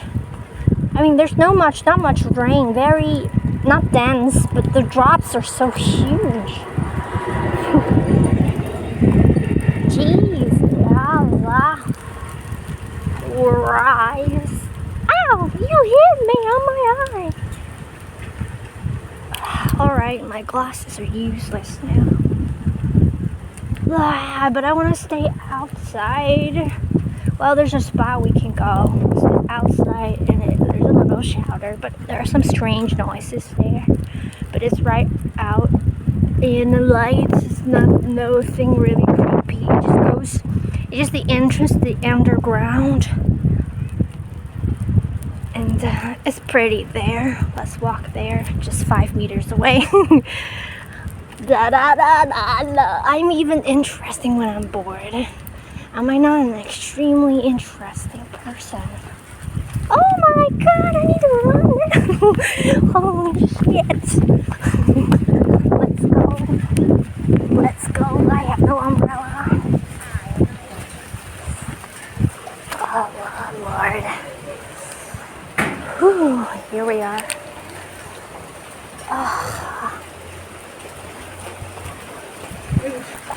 Unfortunately, 2 other people joined me, so I am gonna move to a place where I can talk to my phone without being stared at as if I was a weirdo. Okay, now, right here we are alone.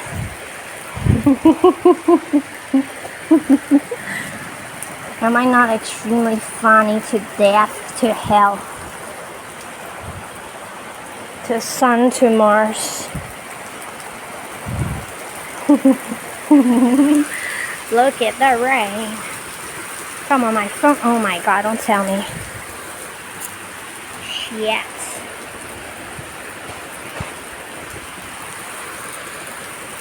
Shit. Okay, it's great. Oh, in 30 seconds, it's starting to pour, like I said. Like I asked for.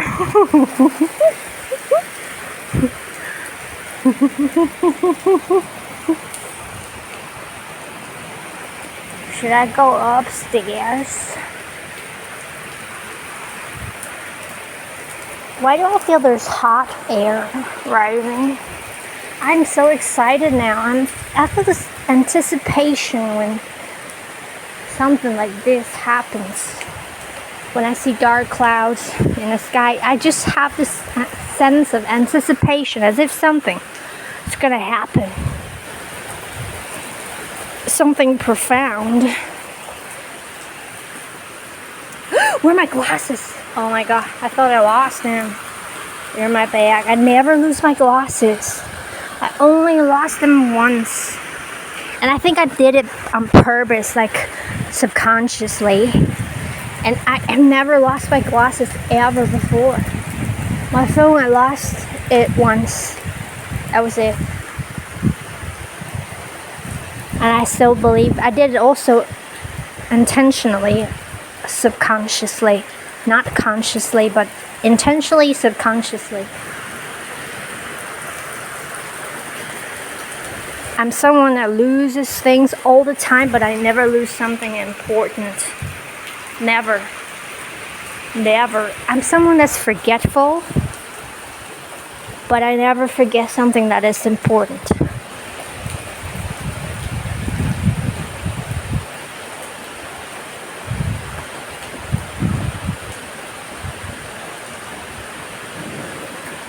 Oh, I want to tell you this thing. I think I told you before, maybe. Because it's outrageously impossible. One of the most impossible things that I had experienced. I'm too tired. I'm not going to talk about it. In fact, I don't feel very excited talking about it. Maybe I will not talk anymore. I'm bored again. I want to go up. Let's go up.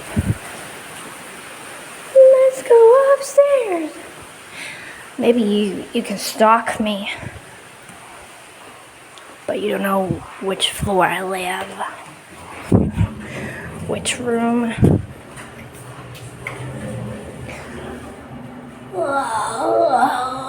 And at night I turn into a zombie, so you don't want to stalk me at night.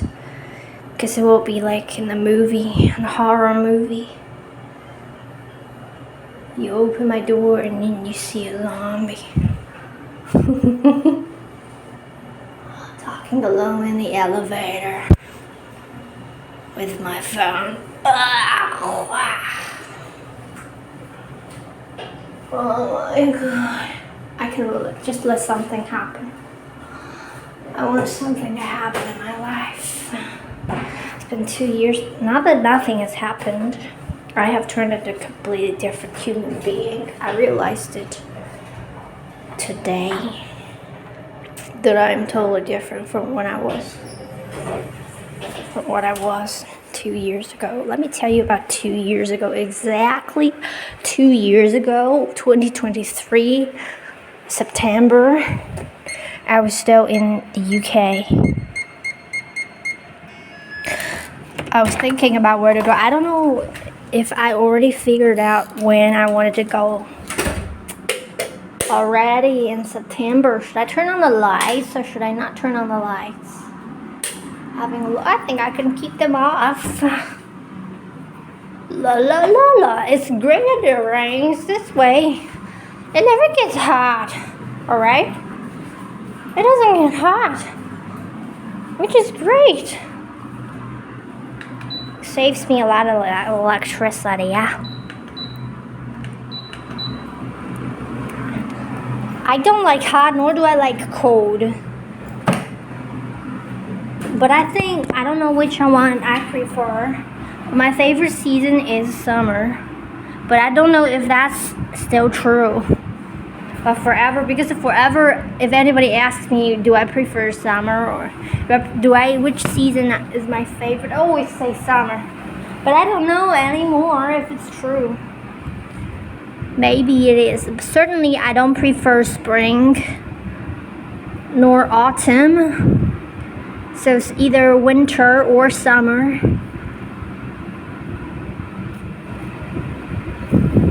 I'm not a spring person. It sounds so mild. Like the softies would prefer spring. I'm not a softie. I am a zombie. I'm a hardcore. I'm an alien.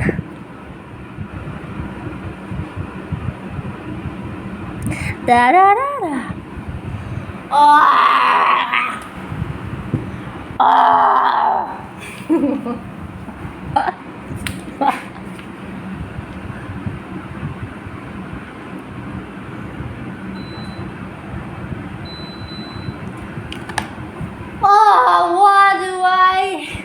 Moments like this, I just question what is the meaning of my existence. If I'll be bored, if I have actually nothing to do, why do I exist? Why do I exist? Why does anybody feel boredom at all?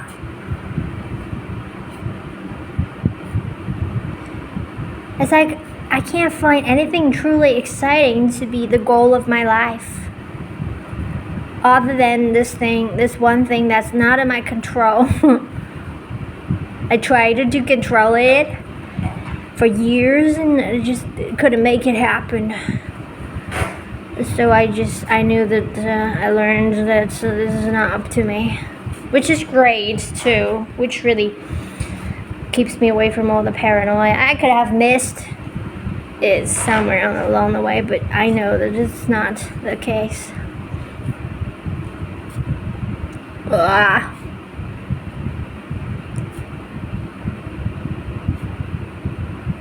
I just checked my YouTube studio just to see what sorts of people watch my videos. It turns out that I think most of my videos don't get watched. Even though they have views, they're really what I thought. Just not creepy stalkers, but people that just bump into my videos randomly on the internet and just clicks. Watches for 30 seconds. And out. It's so beautiful now!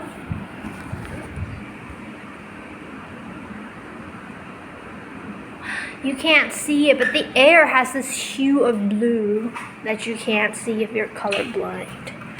This is great, but I can feel a little bit of blue in the air. It's so beautiful. It's totally different from the camera. Oh my god.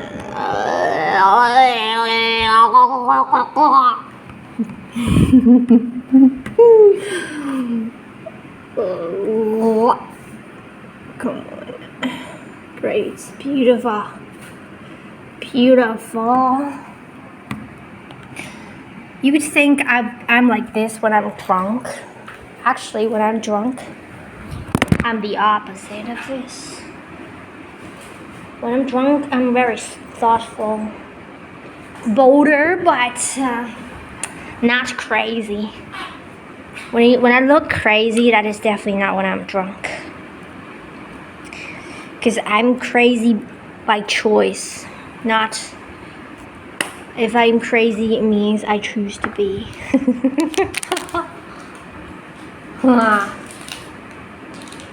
Lord, help me today.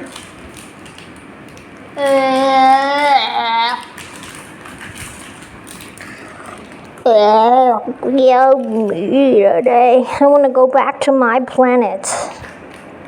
I've had enough of Earth. Why did I even come here?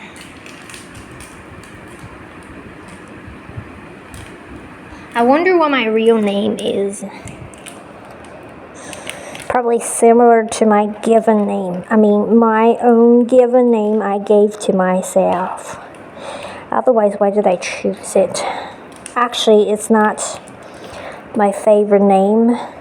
Like, I don't resonate with it 100%. But it is among all the names I've ever used, the one that I prefer the most.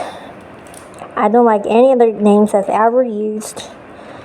This one is fine. Not that it's perfect for me, but it's just okay. Okay, so I stay with it. Because I haven't found anything better than this. There are two names that I like, but unfortunately I don't like them on me. One is Dawn. Means dawn, daybreak. The other one is Destiny. It's the real name. But I don't like to have my name start with the letter D. It just somehow has to be F. Any other letter is not acceptable. I don't know why. I can't tell you. My legal name has no F in it. I have never met someone starting with an F that's significant. I don't know why. I am just intrigued by this letter F. Because when you ask me about letters, I can see colors of different letters. Like same with numbers. Not that I can see colors of every number, but for example, 5 is orange shade yellow. 1, I'm not sure. 2, 3 is also has this shade of green, yellowish green. 4 is absolutely green. I don't know why. 4 is just green.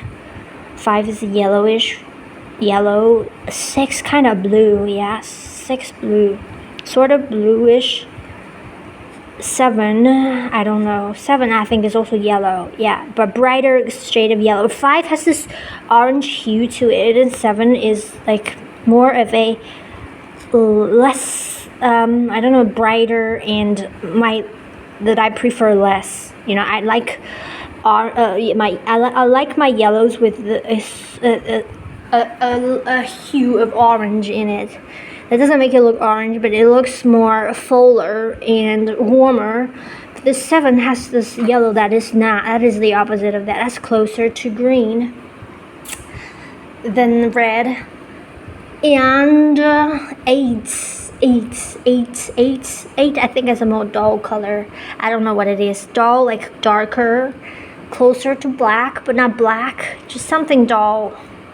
9 is also dark, but it has a maybe bluish or purple shade to it. What about 0? 0 is just plain, no color. I can't see any color with the 0. And A, I think is red, sort of red, not like a red, but it just gives me this feeling of red. And B is also green, but it's more this uplifting type of green. C is yellow, like the sunshine. D is like kind of blue, but I'm not sure. Kind of blue. I'm not sure about D. I don't really think about it much. C, D, E is also blue, but I think maybe darker, or sometimes I think it's green. I don't really think about these. I think it's more green, okay? C, D, E, F. Now F, I think all names that start with the letter F is this shade of pink. Rosy pink. That is also full kind of pink. Not that I'm a pink person, but somehow I don't know, I'm just drawn to this energy of F. I have no idea why. Maybe it will be revealed to me in the future. I like how I sound like a goofball the way I talk right now. And I don't talk like this. Never, not even in any one of my videos ever before.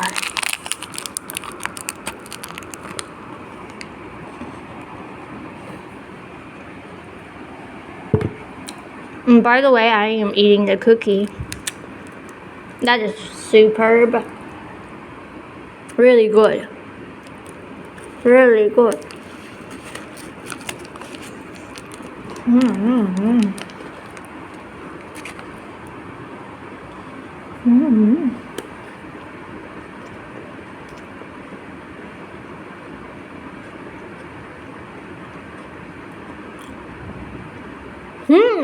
I remember. Suddenly, I remember the spaghetti that I cooked with broccoli. I'm gonna cook it again. It was so good, just with broccoli and garlic. I cooked it my own way. Didn't follow the recipe. Recipe was terrible.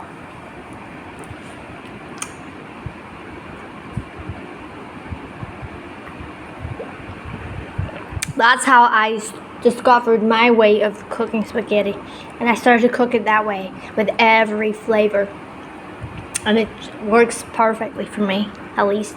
But I think it would work for anyone that tries it. I think would love it, unless they are not my soulmates. I think soulmates, I don't know, actually, I'm not sure about that. I'm not sure. I can't tell you because I've never met my soulmate. I don't know what it's like, what they would be like.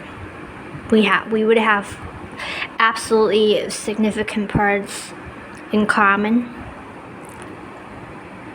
Absolutely the deepest parts about value and profoundity. The essential parts of life. But there's little small, trivial things like food. Maybe, I don't know if it's trivial. Maybe they like cheese, for example, which I don't understand. Like, why would anyone like cheese? It tastes like vomit. I don't know. It's just I have a different tongue, maybe.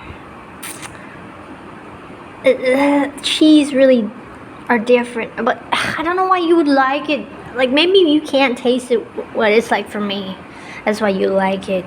I think we just have different tongue. Because if you could taste cheese through my tongue, you wouldn't like it. Same with the wine and the alcohol in general. The only reason I drink alcohol is not to appreciate alcohol, but to just get drunk. Get controlled drunk.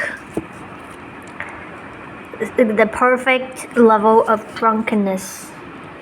That is what I aim for. And, it's all in control. Because when it went out of control, I had to suffer from it. Physically. I've only puked once. Oh, actually more than once.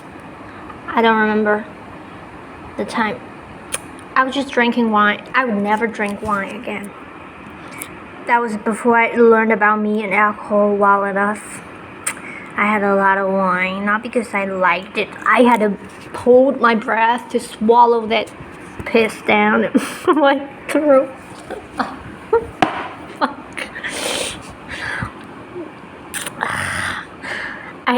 Right now I've forgotten what wine tastes like. So if you gave me a glass of wine, I would love to sip it and see what it tastes like again, because I totally forgot what it's like. But I actually don't know if I still like to be drunk anymore. I wouldn't want to. Why would I want to be drunk ever anymore?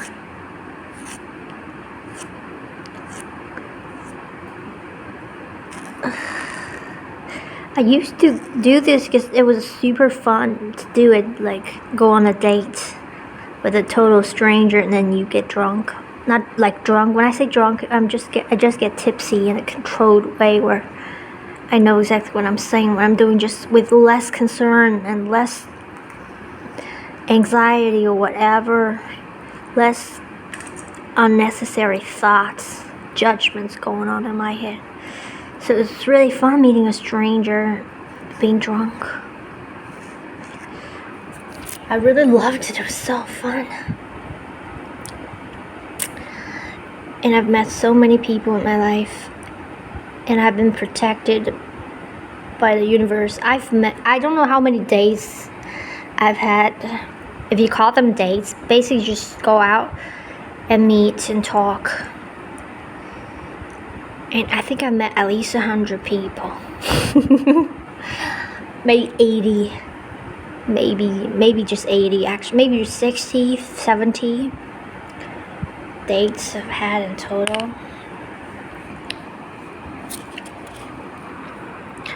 Maybe less than I think. I think maybe less than I think.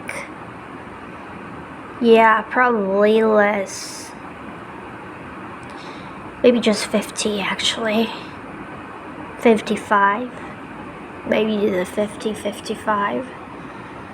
And I've not met one single bad person. Like a criminal or abuser. someone that would just do me harm. I think, and that was not a coincidence, because I was protected by the universe. Or, I don't know how this all works. I don't know.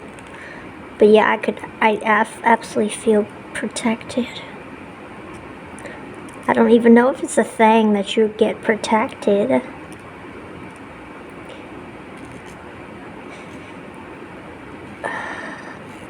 Just not. Different people have chosen different lives to allow different things to happen in their life. So I just didn't choose to allow any abuse to happen in my life, other than getting beaten up by my grandma as a kid. And that also didn't impact my life at all. Not in a direct way, maybe in an indirect way, like affected my relationships with women in general. Otherwise, the other things are fine. I don't like women at all. Don't even want to be friends.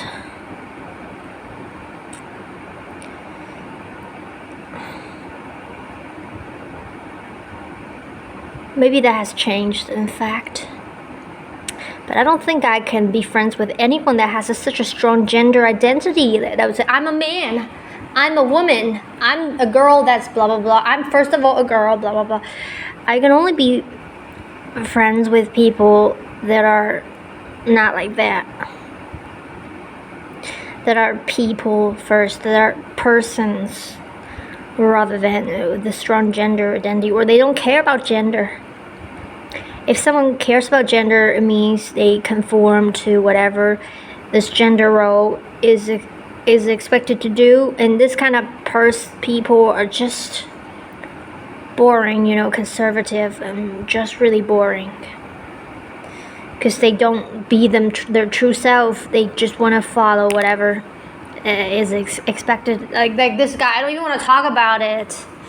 Whatever I think about it makes me mad. If it's a small thing, like this guy, this friend I had for a couple of weeks, he actually we met for quite a long time, but we met once and then we never talked again for a year, and then we met again when I went back to my country. He's from Ireland. Which doesn't matter. Just want to tell you, it's not from my country. And he's like, we were in IKEA together. There were some stuffed toys. I said he was trying to buy things because he just moved there to a new place. I said, get them, the stuffed toys. They're so cute. Blah blah blah blah.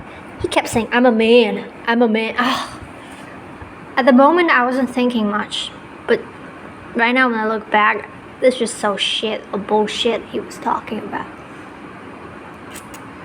I cannot stand someone like that in my life. I cannot stand for 1 second someone that uses I'm a man as an excuse or as a way by which to live.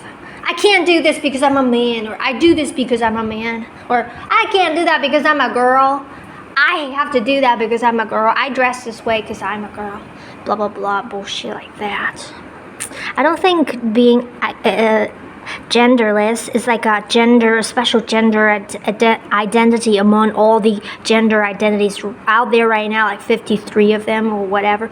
I think genderless, gender is the most special one because it really doesn't care about gender roles. It's not that I identify as a genderless person, but I don't identify with any genders. And oh my God, look at that. It's so crazy right now. Unfortunately, the camera can't capture what I see with my eyes. I think heaven's coming down to take me. A lightning gonna grab me and take me out of my body and let me get the hell out of here. Finally. It's so smoky. It looks so smoky. like misty, but because it's so gray, so it looks like smoke. I don't know if you can see. Maybe just a little bit, but it's all misty. Is the rain? I can open the window and see if... Yeah, it is the rain. Very pretty loud. Love this place. This is literally my second hometown. I've only been here for 2 years, less than 2 years. Next month it will be 2 years. Not here. Here it would be 2 months later. It would be 2 years. But this giant island. What was I talking about? I said genderlessness is not an identity, is a non-identity, is to identify as a free spirit. That is what it means to be a gender. Because you just can't, for who I am, just can't possibly stand the expectations. Because identifying with any gender means there are just 2 genders out there, like the basic ones. Means that you are expected to. The only reason why genders exist is because they are absolutely built upon expectations. Without expectations, there will not be any genders anymore.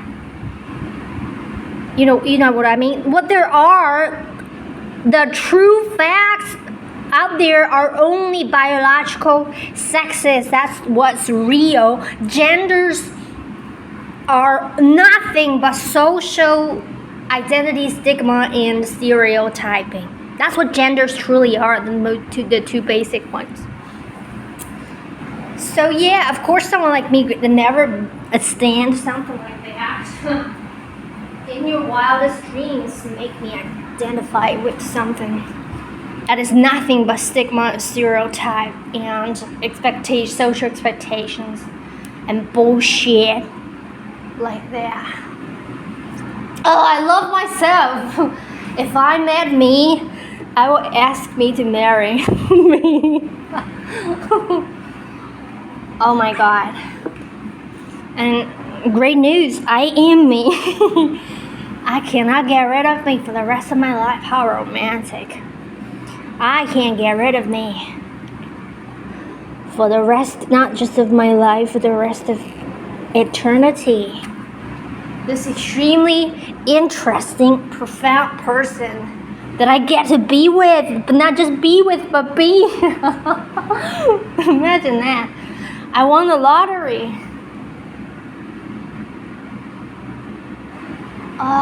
It's so dark now.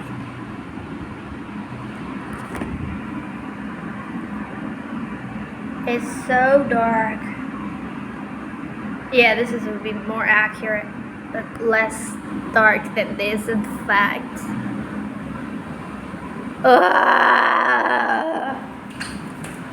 Zombie.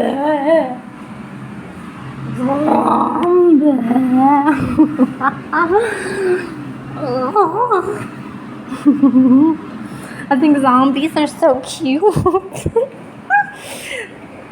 I think they're just so cute. They're so slow and they're so silly. Like they look like animals, just like animals. We find animals cute.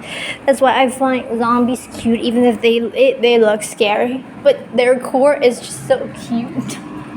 They walk like that, like they're so slow. They're so simple-minded, just like animals. They just want very simple things. Just like animals, because they're just like animals, so I just find them so cute. And I think the word zombie is just so cute as well. And especially my favorite zombies are those from Plants vs. Zombies. I love the zombies. They're so cute, especially when they write the letters with all the typos. That's just so cute. Oh my God.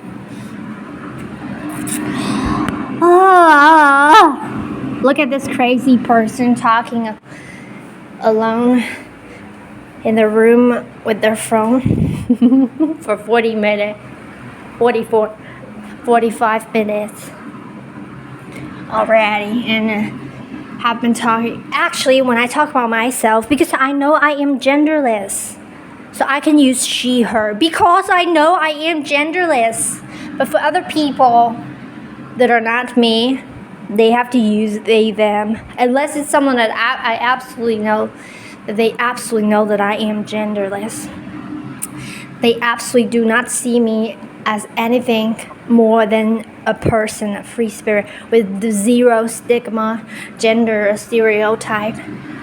And they can use she, her, but I haven't met someone that makes me so sure about that.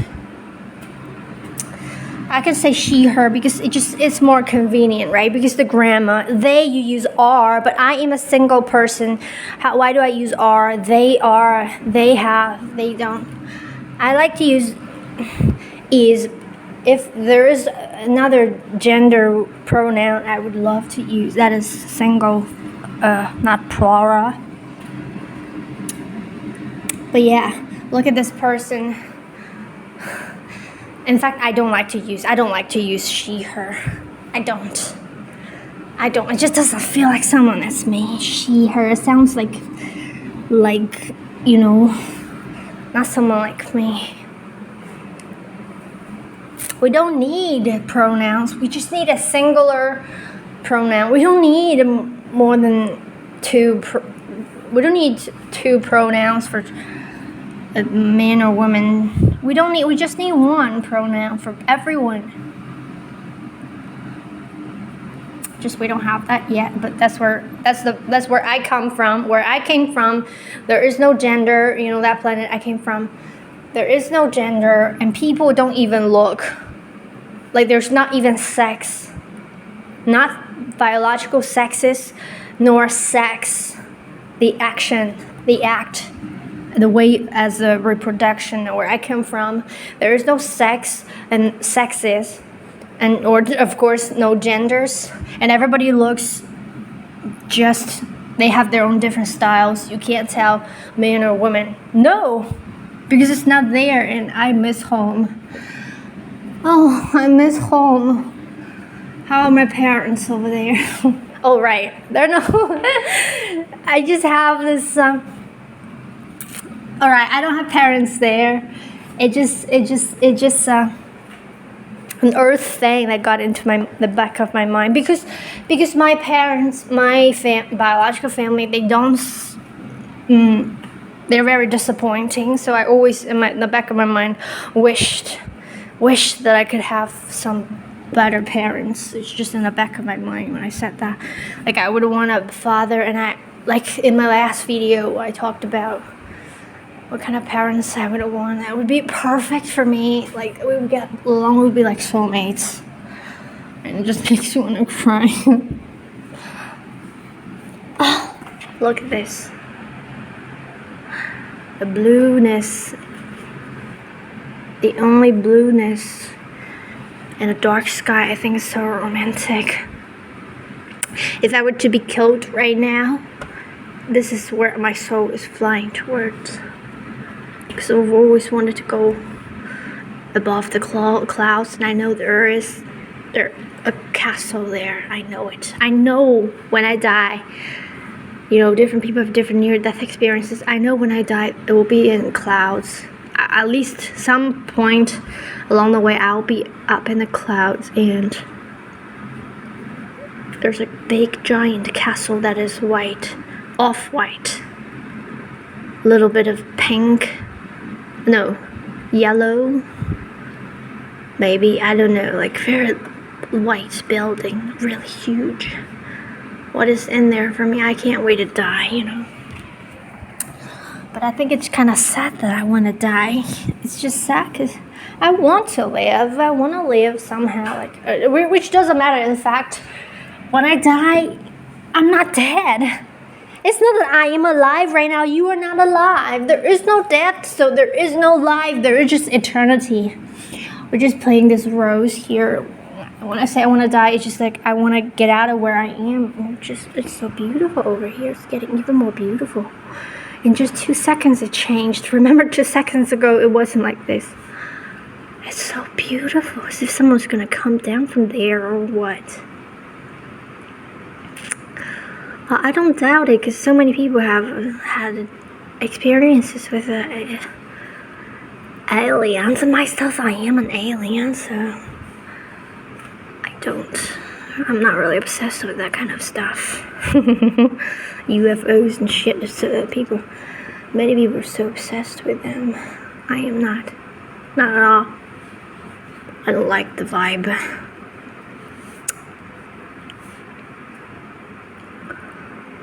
There's no death, and there is no life. There's just eternity of being. The uniqueness of you that lasts forever and ever, ever, never, never. You can never die, unfortunately, because we don't even know what death is. Because we have never died. I mean, we will never die. There is never death. I want to get to the top of the building. In fact, I'm not wearing my glasses and I'm standing naked. But on my phone, I see nobody by their window, because people here, they don't really live. The buildings are empty. So I just walk naked, and I don't think anybody has seen me. At least so far, I haven't found a creep waiting by their window. Like, sometimes I would get paranoid and I would check really carefully. Sometimes I thought, oh, there's somebody there. But then every time I check, I think there is nobody. Like right now, there's absolutely nobody. Like, I would see if someone's hiding somewhere, but no. So yeah, I'm standing not naked, just half naked, and nobody's there.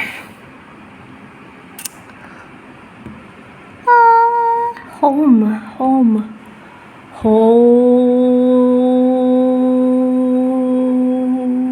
Beautiful.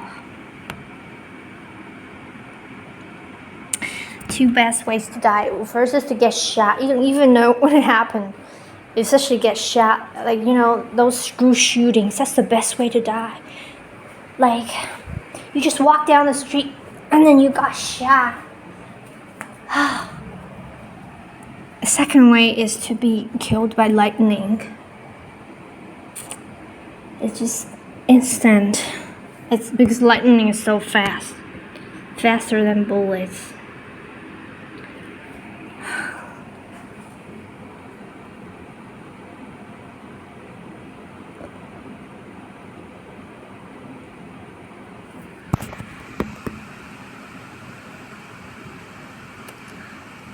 It's so beautiful.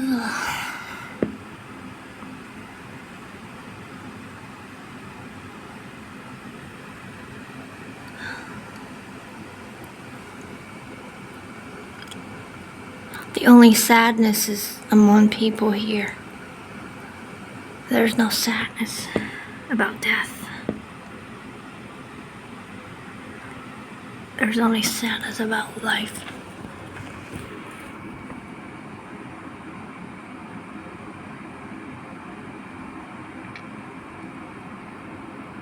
And there is no life. There is no death. I miss home.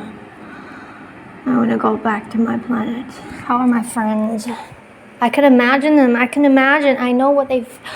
It's such a bizarre lighting in the room. I have never had the room lit like this. I mean, you can't see on camera because the lighting changes. But the room has never been lit like this before. As if some miracle's gonna happen or what? Well, I'm excited. Let it happen. And please make sure nobody's staring at me, because they could. What they would see is a supermodel standing naked next to me. Just kidding. Well,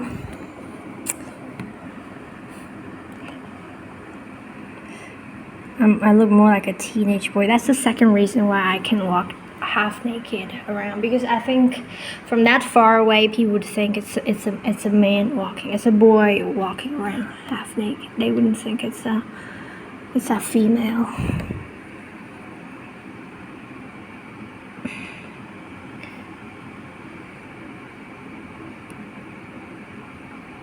I had dreams in which I was half naked and I thought people would think I was a boy. As long as I didn't speak. That was just one dream. I think I had this dream twice. I don't remember. In fact, I just need to shave my head. I can walk out half naked. I think people would think I'm a guy.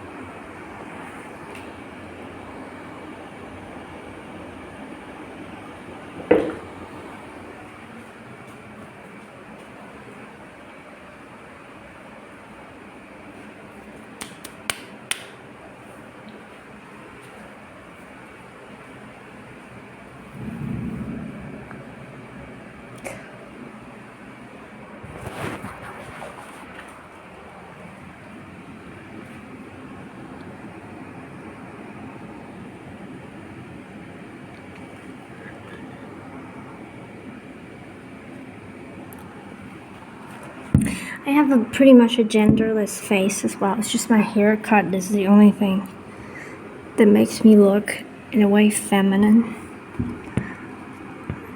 If I pull my hair back, I have a completely genderless face. You wouldn't be able to tell it's a male or female. Why isn't my voice genderless? I think it's more like a kid's voice rather than a feminine voice. You would expect a kid to sound like that. In fact, I think this is how I sound like. I remember the first time I heard my voice. I was sitting on my father's lap, and I heard my voice from maybe his phone recorder. And I said to him, "This is not my voice."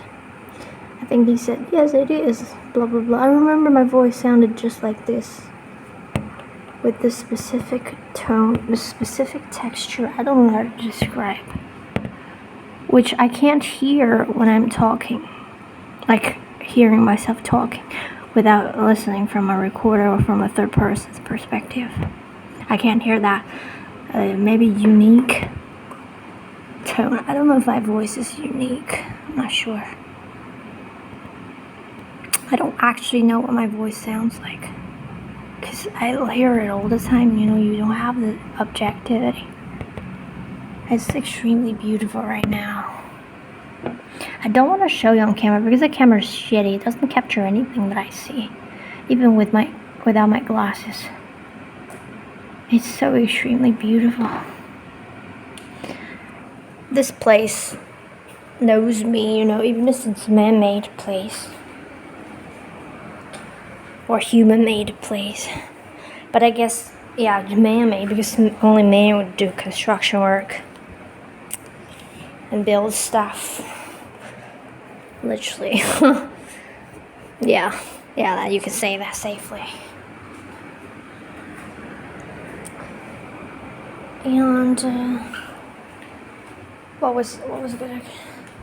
I was looking for my glasses. I forgot what I was looking for my glasses. Oh, they're in my bag. Remember, I put them in my bag. Did I take them out? Not yet. So they are right there. And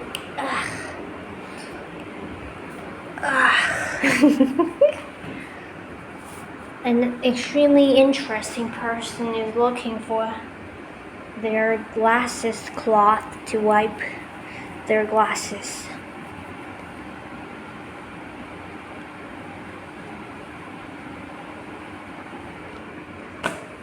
Oh.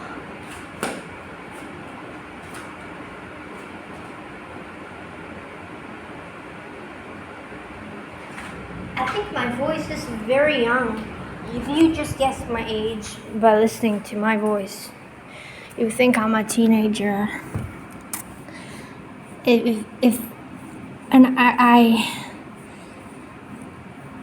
I look also like a kid.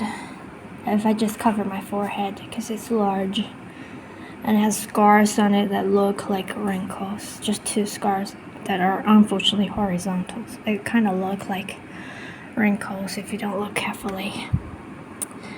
I look pretty much like a 15-year-old. Like underage. I don't look like an adult.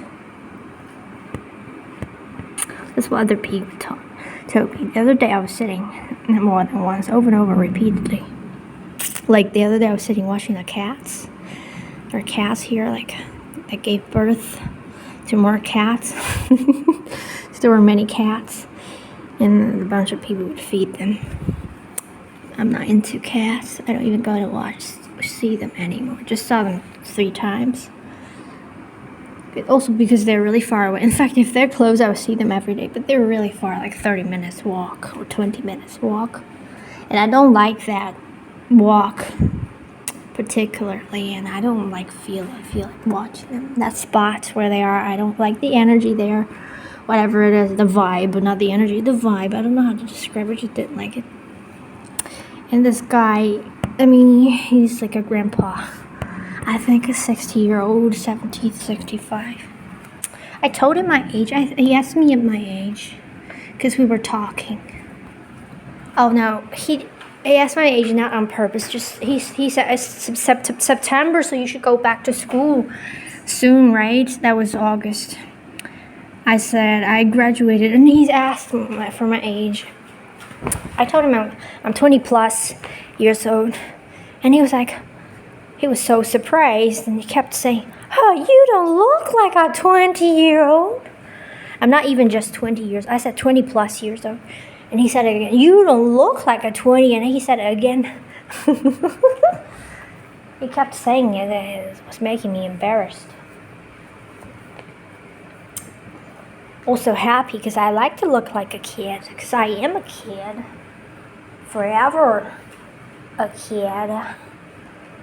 Not just my face, my body also looks like I told you, like a teenage boy's body. And my voice sounds also young. So I think, I don't know what it is.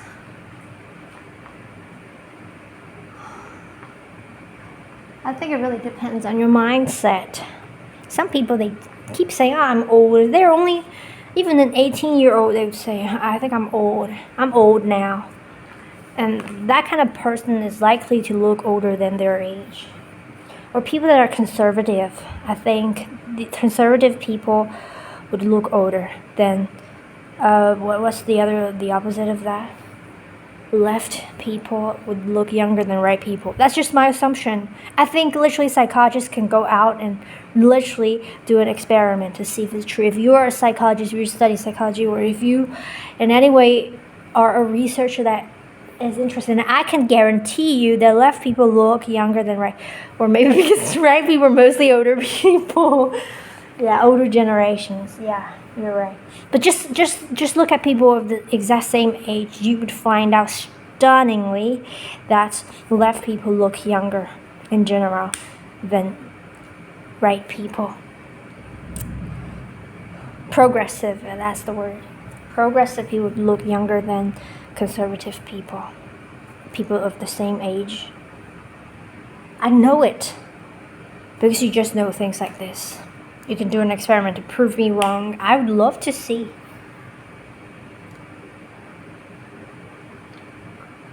I loved this kind of experiments when I was into psychology. I read this book called 40 Experiments That Changed Psychology. I think that's the title of the book. That was fascinating to read. I love these psychological experiments. I think they're fascinating. I don't know if I still love them. I think I still do, but not as much as before. 'Cause before I had nothing but psychology. Today I have other things in my mind, in my value system. It's still raining and it's on in here. And that corner's now completely covered. It's back by the clouds.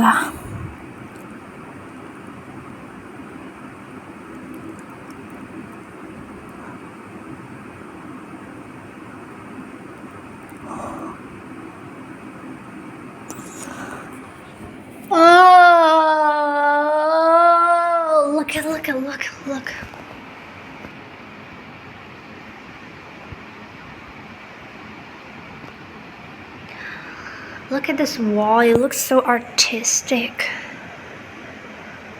Without, you don't have to hang anything there. It itself right now looks so artistic. Beautiful.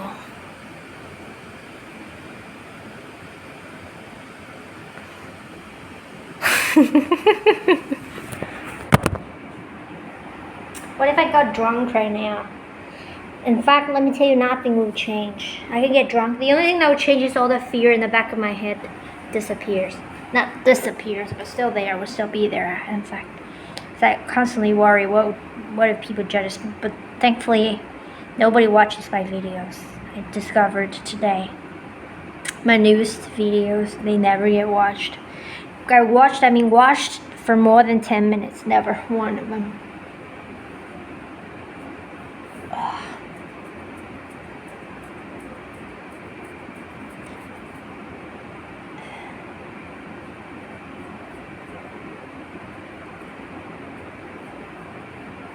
I don't know why I planned a life like this.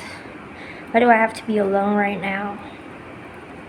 Where will my family come, show up, and claim me, adopt me? I really miss them, universe. Are they showing up soon? I miss them so much. I can feel them, like what they're like. I know what they're like. They're extremely young, just like me. Their spirit. Vibrant and interesting, unconventional.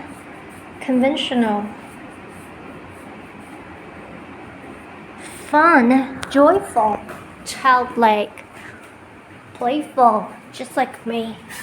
Now I'm totally naked. But nobody, especially in a day like this, nobody would get out on their balcony. I can show ya. Not a single soul. Look at the river, but it's the sea. It's not a river. It's the ocean. Ocean.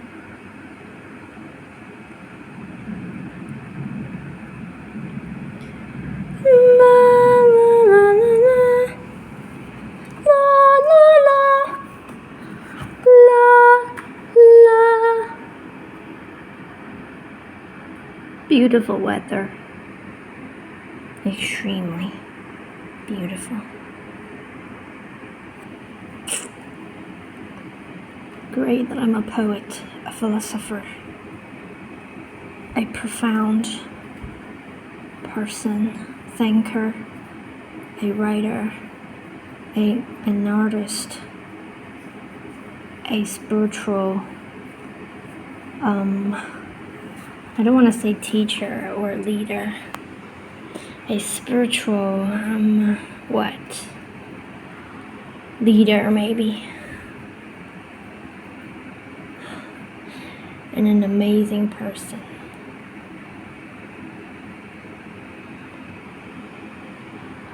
And glad that I know this. Be ashamed if I didn't know. I wasn't aware of this. Some people are good, but they don't know it. They're not aware. I know it's a blessing.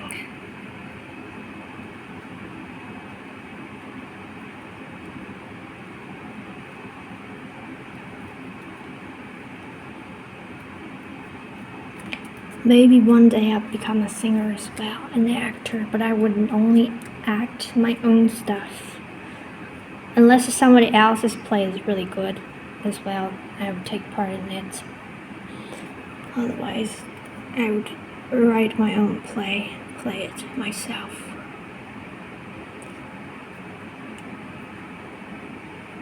La la la la la. I really like musicals. I really like them. I know people find them cringy. I don't. I love them. I love them. One day I'll show you my list of my favorite movies. Well, there's only 2 musicals in it. But you maybe can guess which one. If you are my soulmate, you will know right now which is my favorite musical in the whole world. You can feel it, you would know it. It's also popular. But it doesn't mean that you know it and you're my soulmate. But if you're my soulmate, you definitely know it.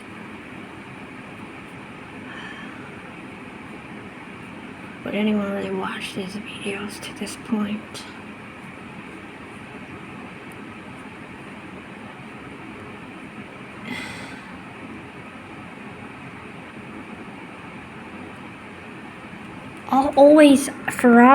For many times I thought this was somebody's head over here. It just would spook me.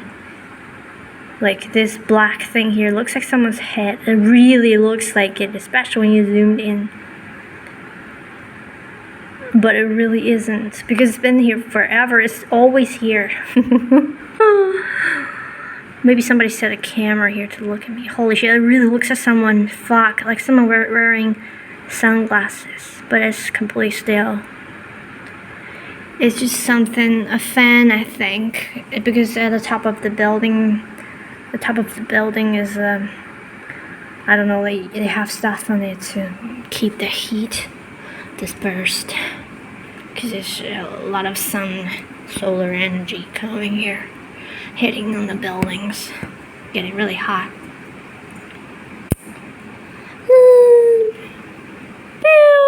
Beautiful.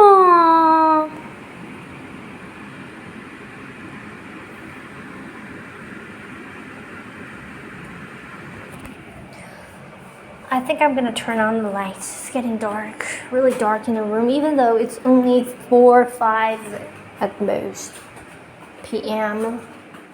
Of course. When I say a.m., would you believe me? Well, there was a week when I decided to. Actually, I want to turn it back off because it really looks off. I want to turn them back off. I decided to wake up every day at 6, and I did, because I missed the early mornings. And I just did it for about a few days, and then the times gradually, I started to wake up later and later and later and later, and then returned back to the usual, that is waking up in the afternoon. But these days I've been waking up in the morning and back again, although late morning.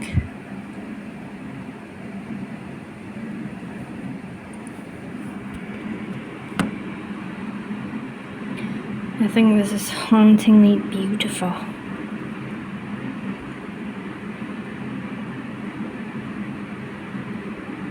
I was guided to live here, because I could feel the guidance, I could feel the pull. When I first arrived here,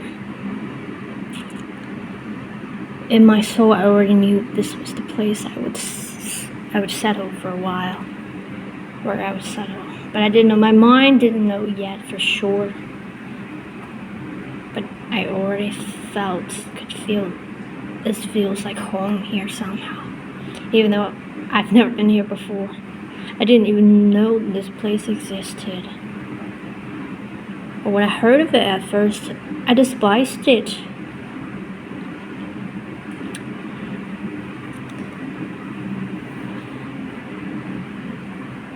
Now I love everything about it. Every leaf, every inch of the soil, the road, the sea, sky, all the buildings, even people here. Well, even though I just watch them and they watch me.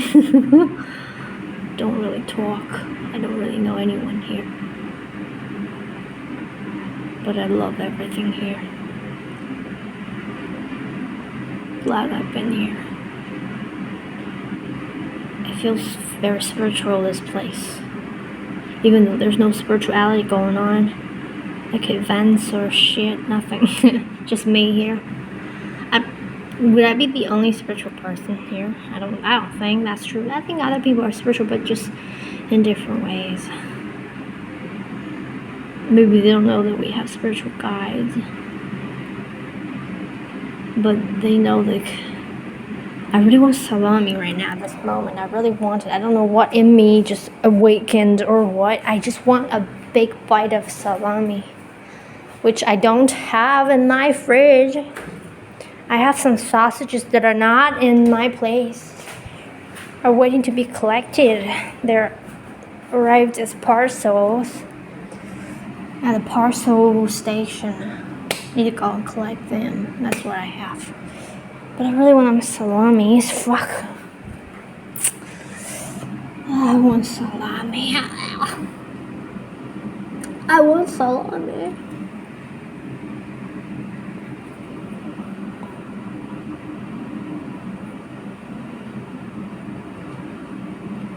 Should I just spend the whole fucking afternoon talking to my phone? Actually, even though I keep saying so, but I don't feel at all that I'm talking to my phone. I really literally feel like I'm talking to a listening being or beings that are just listening to me. And it is the fact. The angels are listening to me. My spirit guides are listening to me. My dad is listening to me. My grandpa is listening to me. I think my grandpa died when I was 13. Well, I was already not with them anymore, so I didn't feel sad at all. We weren't close. Even though he was, I wouldn't say he was a good grandpa, but he was nice to me most of the time when he wasn't mad, and he was really mad. Most of the time he was softy, like almost like a doormat. But when he was mad, I was crazy. You know, when he was mad, when he would get angry, it was like a big tantrum, giant one. So people wouldn't want to make him angry. But he is also was not easy to make to anger. When my father passed, he was really angry. But soon after that, I was taken away. By my mother, not by some organization. So I don't know what happened afterwards, but he died a few years later. He would take me to eat ice cream, very rarely also, and he would cook porridge to eat. That was really delicious. I miss that. I wonder what he's doing. You know, I started to think about him more often. Grandpa, what would you be doing? He loved watching football. I remember, let me tell you everything about my grandpa. Even though he was almost invisible in my life, but he was not totally invisible. My father's father. Oh, I want to tell you one thing that I just found out. My father's father and my mother's father, they have this one thing in common. They love chess. Like many old men from their generation, they love chess.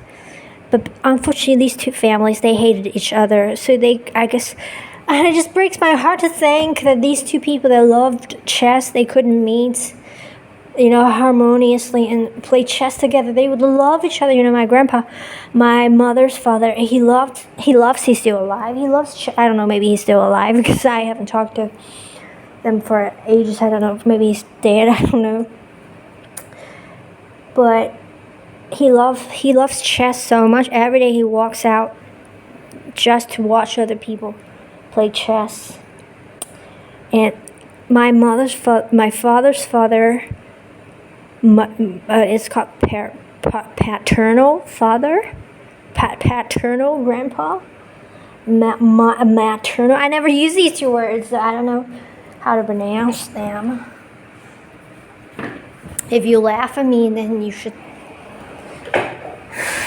I was gonna say something nasty, but I thought this is not so serious to use those words. Maternal? What? Maternal? Paternal? But anyways, yeah. He taught me how to play chess, my father's father. Let's call him Grandpa One. Number one taught me how to play chess. I was 6. I don't know how I learned to play chess at 6. I mean, I'm a very extremely intelligent person, so even when I was a kid, I was always top of the class. Of course, I could learn chess. It was not international chess. It was my country's chess. I don't know which is more complicated. Maybe they're equally complicated, but they're really different, completely different.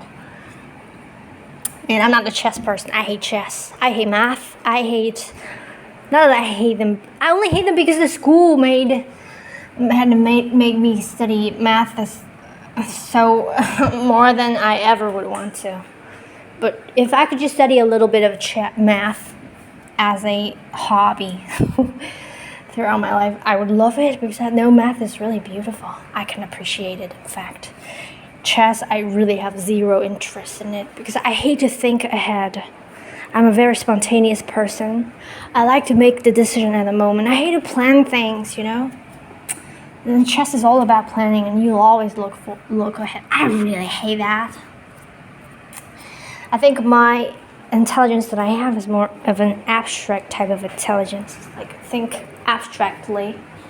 I mean, chess, it's very logical. It's concrete. It's about moves, how exactly where you move, what, and exactly what would happen. Very concrete type of intelligence. I don't like it. I like things vague, abstract, spontaneous, flowing. Not those set rules and precision and stuff like that. I'm not interested. And I was talking about my grandpa. Oh, he would watch football. I still remember today, because I was really regretted doing that, because he would forget to watch, I think, the football game. So he would write a little card to put on his table to remind him of that football game, of the time. I think he was already 70-something. At least he looked 70 to me. I don't even remember how he looked like. I only remember his haircut. And then he looks, now when I think about him, he looks completely like a stranger to me, because we only spent so much time together. He was pretty much a stranger to me. More of a stranger to me than my number 2 grandpa. And, yeah, and then that day, I saw that card. I took it.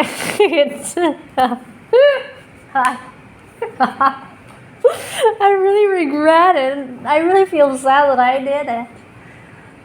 I did it on purpose, maybe. And then he would drink tea, and he always would put sugar into his tea.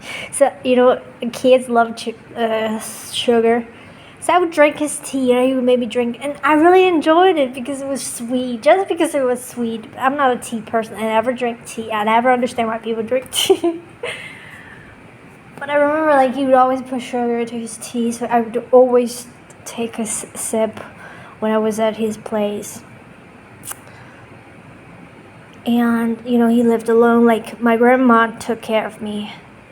He lived alone in a different house, was 10 meters away, basically.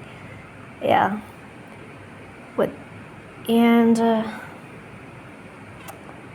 I think we wouldn't even eat together, He would eat alone because he would cook porridge. Was he a veg? And he would drink also. I think he really loved my dad, because they both like to drink. Him alone most of the time didn't have anyone to drink with. I don't even remember him having friends. Actually, when I was a kid, I didn't give a shit about adult stuff, so I don't know if he had a friend or not. I have absolutely no idea.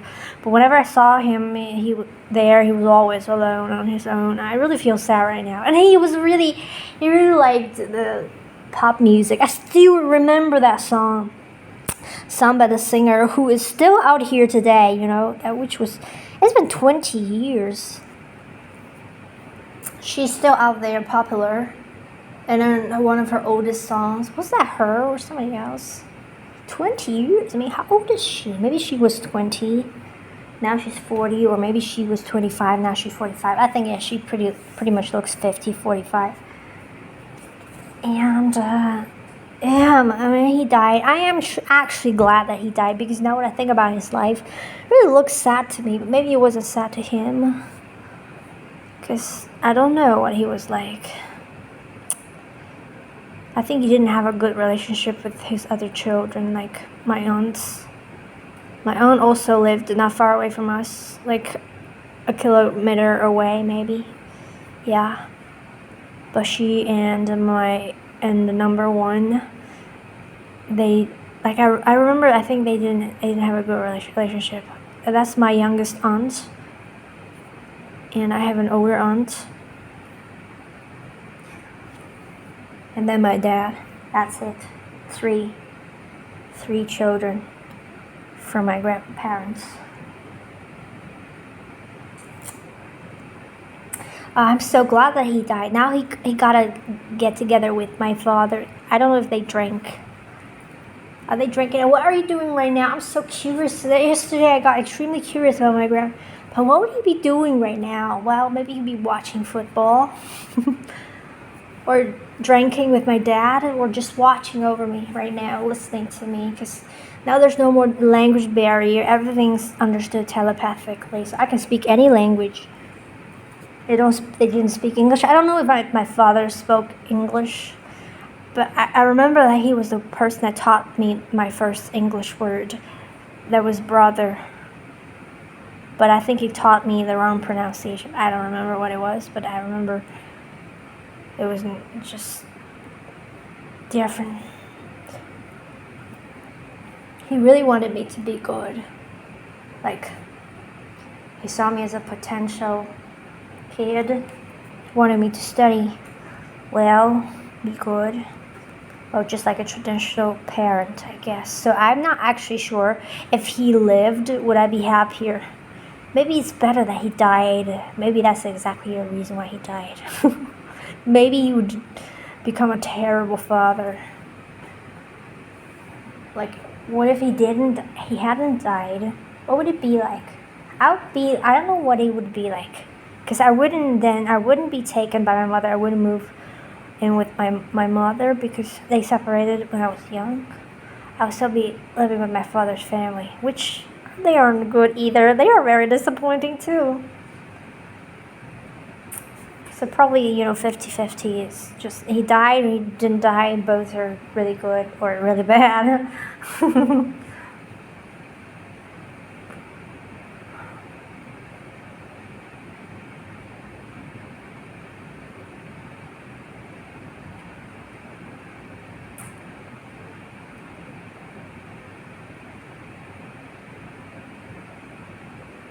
So yeah, I'm grateful, Dad, that you are dead right now. You better off stay dead. What are you doing right at this moment? What is it that goes through your mind hearing my words right now? What are you and my grandpa doing right now? Are you drinking? What would you be doing? I really want to know. I'm dying to know. I literally would have died to know it. I'm so curious. If you could just send me a dream or something telling me what you're doing. You couldn't be doing all the boring things that you did here, like just drinking alcohol and watching football. There's so many other things you could do. And it's been so many years. You couldn't have been doing that for 10, 20 years. You must have, maybe they have reincarnated or what. Like, it doesn't matter if they have reincarnated or what. They're a spirit are here watching over me. They're very not spiritual people. They were not spiritual. My dad would never imagine that I would turn out to be spiritual. What do you think, Dad? You'd be happy for me because now you're damn spiritual. What would you think about me if you were alive? Would you be actually disappointed because I quit university and I live a very unconventional life? What would you think about it? I would never know. You would never know either because you died. You never get to be older than 42 years old. We both wouldn't know what it would be like if you were here right now. It's been almost 20 years.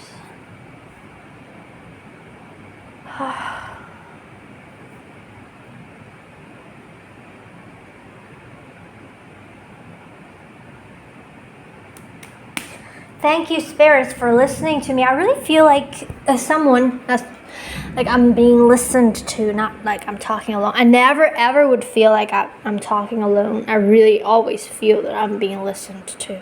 And they're definitely here. My dad and my grandpa. I don't even know my grandpa's birthday. I don't know anything about him. I don't know what he did, who he was, what was his job. I only knew like he liked that singer and he loved that music. And my favorite thing was also his favorite thing. I was like, I would be standing in between his legs while he was sitting on the little bench, and then he would hold my arms, and then he would sing the songs, and I really enjoyed it. I don't know why. Just hearing him, I don't know, makes me smile. Maybe he's smiling too. I don't miss them. I don't miss them at all. I want to meet them as spirits, not like I don't miss them as people. It just makes me want to cry because why my families had to be so in so much disharmony. Why there had to be so much like conflicts between just family members. Why couldn't there just be love only?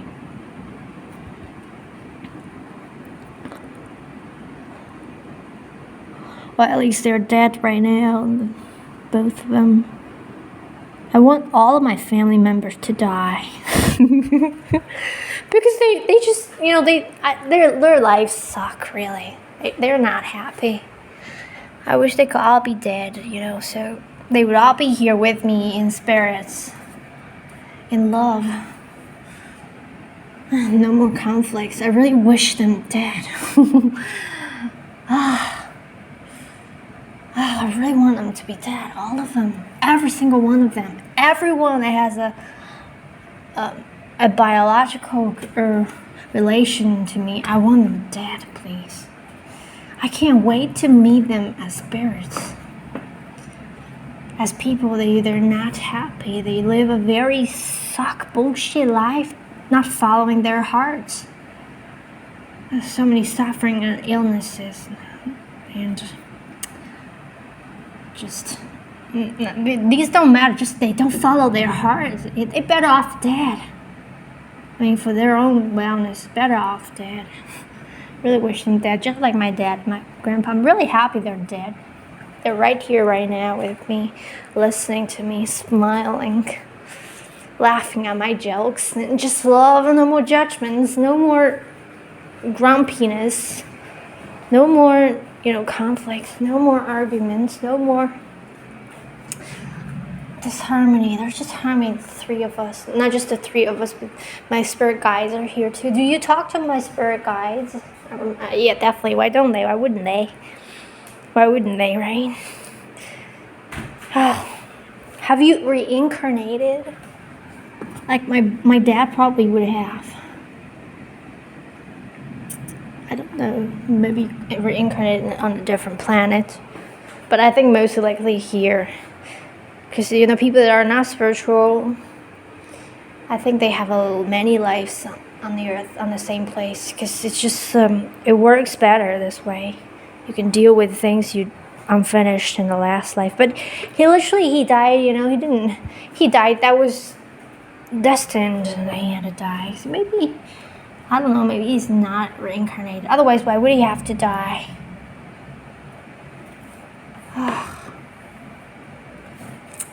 Fuck.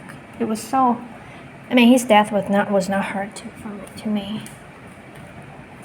Not at all. I didn't feel sad at all. Just the times when he had to leave for work every year, and he would only visit me for so short periods of time each year. That's the saddest part. I don't know why it had to be like that. But unfortunately, as a kid, I would only suffer for like a morning, and in the afternoon, I think I'll be fine, back normal. The second day, completely recovered from this kind of turmoil every time, every year.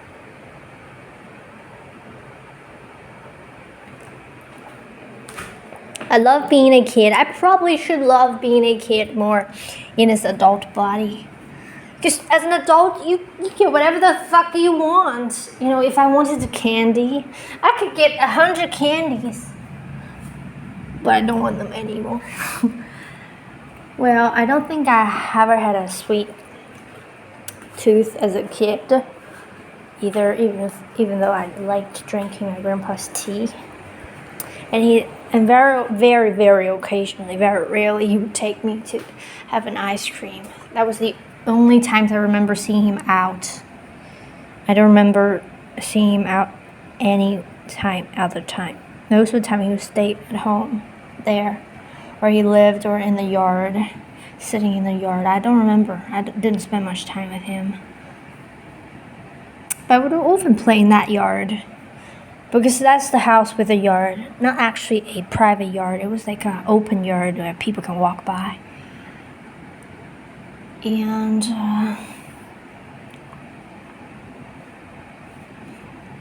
yeah, me and my cousin, which I resent, we played there. And I remember the frogs. Oh, my cousin, poor boy as well, because his father was very violent, but like, and for the sake of discipline, not like abusive. He got really beaten up by him. It was terrifying for me when I was a kid. Thankfully, he wasn't my father and I wasn't a boy. But, you know, he would be my uncle, right? My cousin's father would be my uncle. Like my youngest aunt's husband. My favorite aunt is my youngest aunt. Ooh, holy cow! The lightning. Would I be able to film it? It was right there. It was so bright, thick as well. Have a look. Maybe it'll go again. That's the lightning that could kill. It's so thick. Watching from this far away. Imagine how thick it would be if you're right there. Come on, go again. I want to have my viewer maybe to watch it. Well, maybe everybody is seeing lightning. There's nothing to watch. Hey, why am I even filming it for you? You have seen it. There's nothing special, just lightning. Yeah, what's the point? So mysterious looking, you know.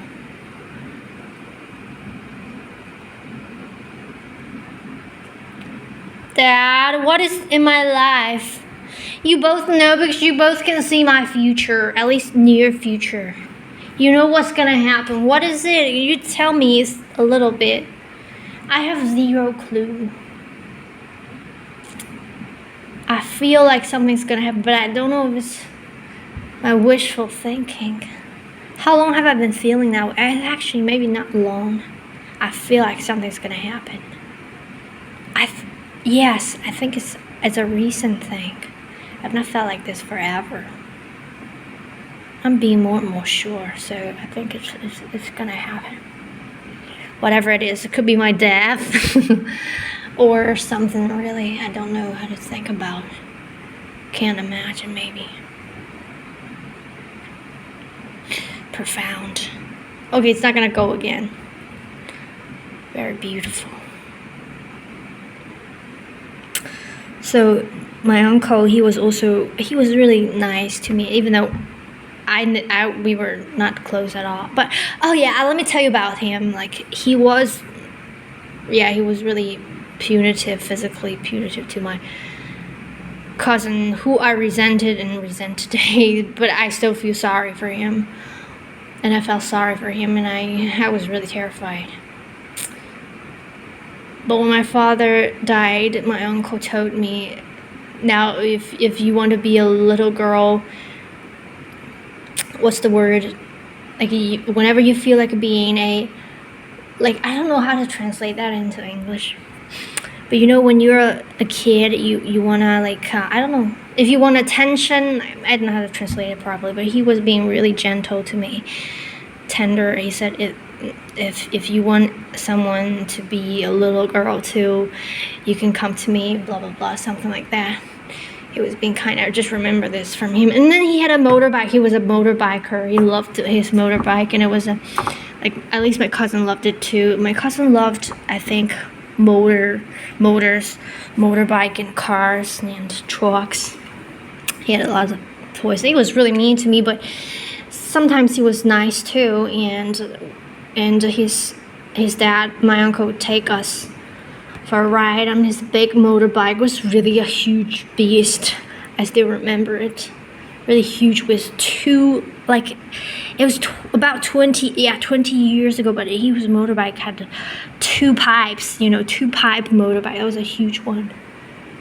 It would take both of us for a ride. I think I wasn't enjoying it. I was still kind of terrified. I'm the kind of person that's just doesn't trust the physicality. Like, I can't use a swing. Is that called a swing? Like, for kids, I can't. Some kids can do that. Like, they can swing all the way up into the sky. I can't. I can only do it like really carefully, slowly. Maybe also because I have motion sickness. Also, when I was on a motorbike, whenever I'm on a motorbike or something, I've only been on a motorbike of my uncle. I think he was maybe a driver or something, because I remember once he took us on this big truck. Was it a truck or something? It was a huge truck. Like the hugest, yes, this was a truck with 3 seats, right? And I wanted to sit in the middle. And my cousin, as mean as he was, he took his favorite seat, which happened not to be mine, which was by the window. I really wanted to sit in the middle. I enjoyed it. He just made me sit in the middle without asking for my opinion. And I enjoyed it. Yeah, my uncle, he would also take us to like this beautiful place, also not far from home, where there's this deep lake. Like, not even a lake. No, not lake, a brook. Where there are, like, I forgot the word again. The premature frogs, like when they were still like these black things. What is it called again? I don't remember. I just saw the word yesterday, but now I forgot completely. Like tripod. No. And yeah, I remember seeing them there, and I remember playing with them, you know, with my hands. And I remember there were so many frogs there, and they are not afraid. So you could just catch them with your hands so easily. They'll run away, and then we would take them home.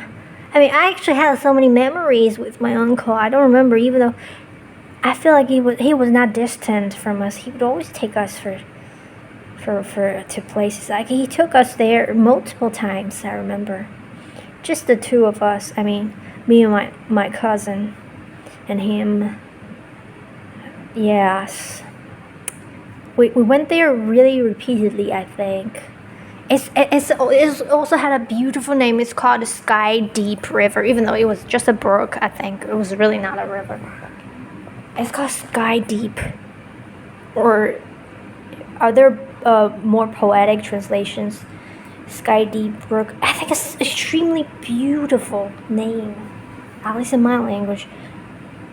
I don't have a very extensive vocabulary. I don't know what better words for sky or deep here. It's extremely poetic name for it. Extremely beautiful. I don't know, even now all of a sudden I realize how beautiful this name is. Sky Deep River. Holy shit. That is so beautiful. Sky Deep. Oh Lord, it's such a beautiful name.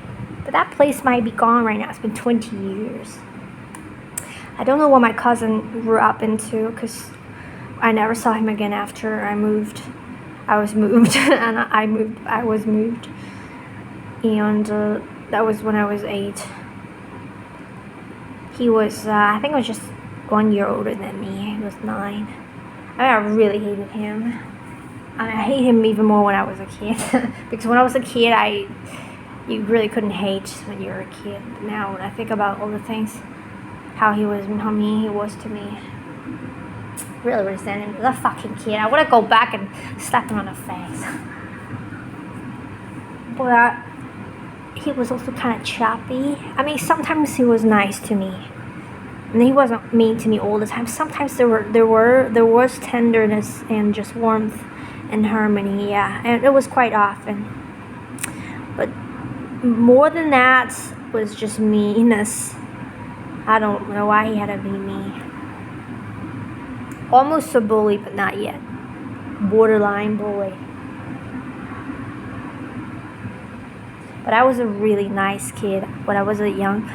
I was almost a people pleaser. Like, I always, I couldn't hate people. I was so kind, young kid. I didn't have the thing that's in me today, the sharpness, the power, the standing up for myself. I didn't have that, I think.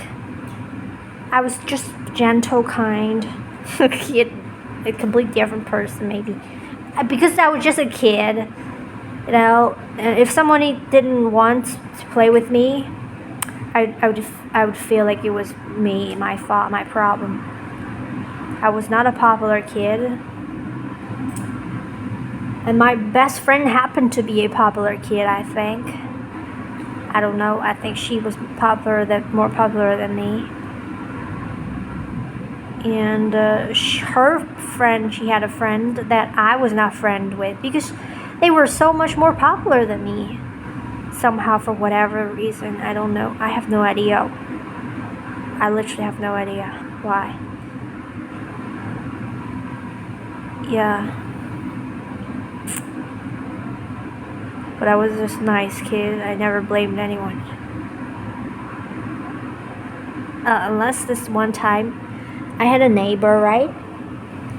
They had this girl that was younger than me, maybe 2 years younger than me. 1 year younger, I think. She was 5, I was 6, maybe. I don't remember. And we would play this together, like play mud. Not mud, sand. And this time I was just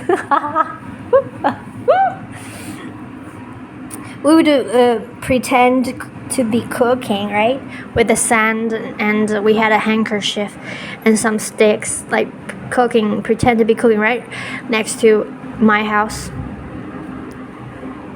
and pretend cooking, and then I said, now it's cooked. I thought she would know it's right, that it's fake, but she just opened it up and ate it. I didn't stop her. She got the sand all over her tongue. And her mother was so mad that she came to report to my grandma what happened and wanted to tell my grandma what a terrible thing I did. That made her daughter eat sand. I didn't make her. I don't remember. Maybe I asked her to eat it, or maybe she did it willingly. All right. And she was just really loud, complaining to my grandma. My grandma didn't blame me at all. And I was there covering my ears with hands to not listen to her. And then she was complaining about that too, like, how can you be doing this? How can you don't want to listen to me, blah, blah, blah, blah. How can you be covering your ears? That's something I relate to. That's something that someone like me would do. Like this sharpness. And that developed more when I grew up a little more into elementary school. I turned into exactly who I am today. Was this feeling of, I don't know how to describe it, like I stand for myself and I am this leader type of person. Like, I'm not a follower. I'm not a softie. I'm like opinionated. I have my stance and I stand in it. This feeling, I don't know how to describe it. Some other people, they're not like this. Other people, they're just really kind. Other people that might be just like me, but they're just really soft. Like they have a soft appearance. They might have a hard core, a sharp core, strong value, but on the outside they can appear to be really softy, kind, gentle. But I'm not. None of them. Not gentle. I'm not tender, softy. I am outside, inside the same. Oh well, not exactly. This is just a part of me, right? I have this force kind of thing. I don't know if you can feel like I stand up for myself. I don't tolerate. I don't stand. I don't, condone like this kind of stuff in me.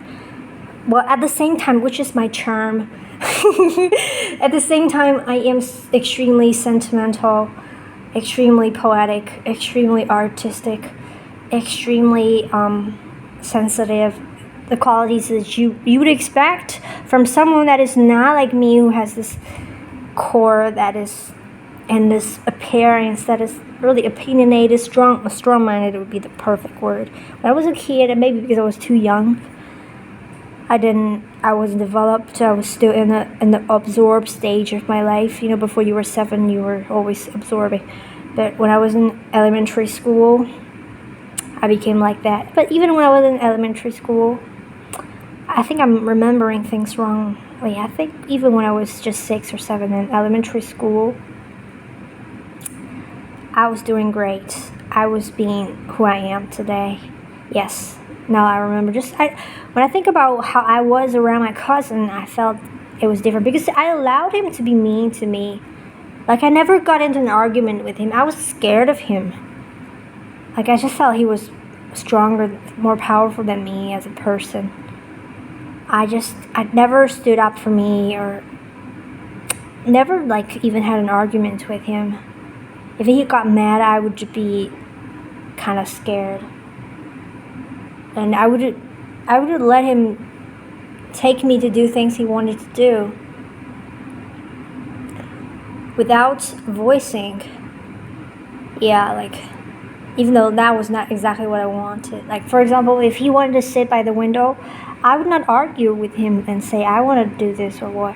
I just happened to want to sit in the middle, not by the window. That was it. He was more of a person that was more strong-minded. Well, back then, maybe today he turned into a completely different person like I did. I never would allow someone like that in my life. Like him today. And I have never met anyone like that. I don't even attract them. Like, they wouldn't be attracted to me because I am so strong-minded. They would be able to see that. They would be able to spot the energy. They would run away from me as far as possible because they want some softies to bully. And, oh, look at that.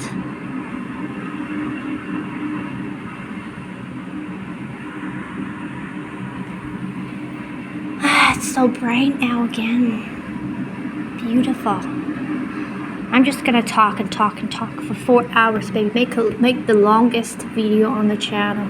Nobody's gonna watch till the end. Anyways. Anywhere. So, what was I gonna say? Yeah. In elementary school, I was always top of the class, especially in the 4th, 5th, 6th grade. And my teacher, especially, is always the literature teacher or the language teacher, the grammar teacher, whatever you call it. In that class, we would study literature, writing, grammar. This sounds exactly grandma. These two words, I don't know how do you tell them apart. They sound exactly as grandma.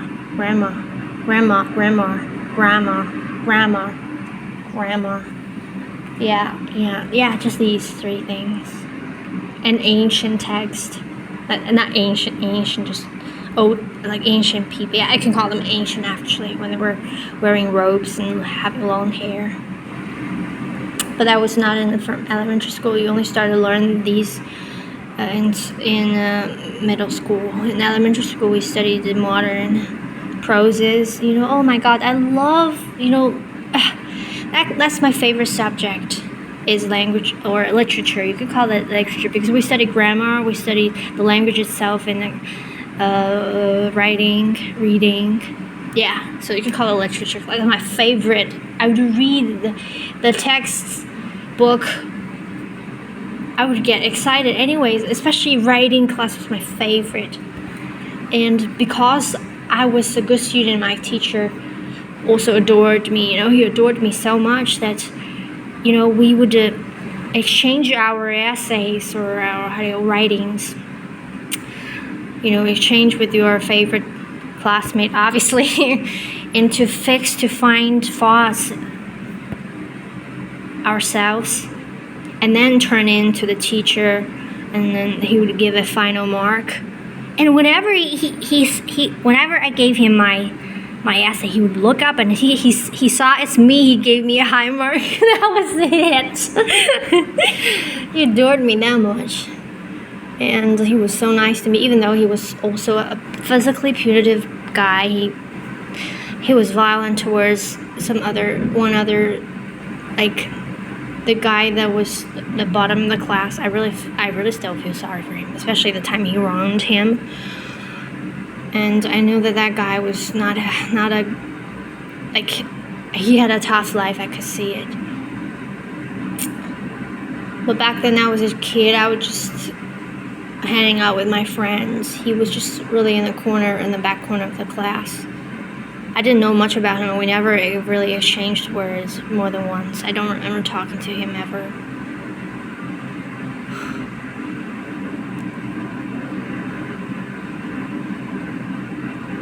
I remember I asked him for something, like once he got some of these really amazing, I think, gambling coins, and he would give to other kids, like a few other kids. I asked him for one, he didn't give to me. That's the only thing I remember about him. And we had no other interactions.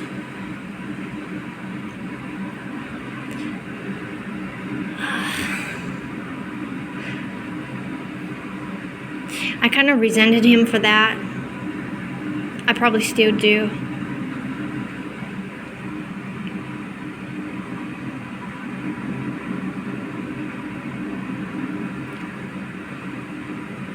He was just in the far corner, I don't know, was almost invisible in my life. But now I think about him, I remember still what he looked like. I think in every class there's a kid like that. The bottom of the class and looking like they have a really tough life. But back then I didn't think about any of these.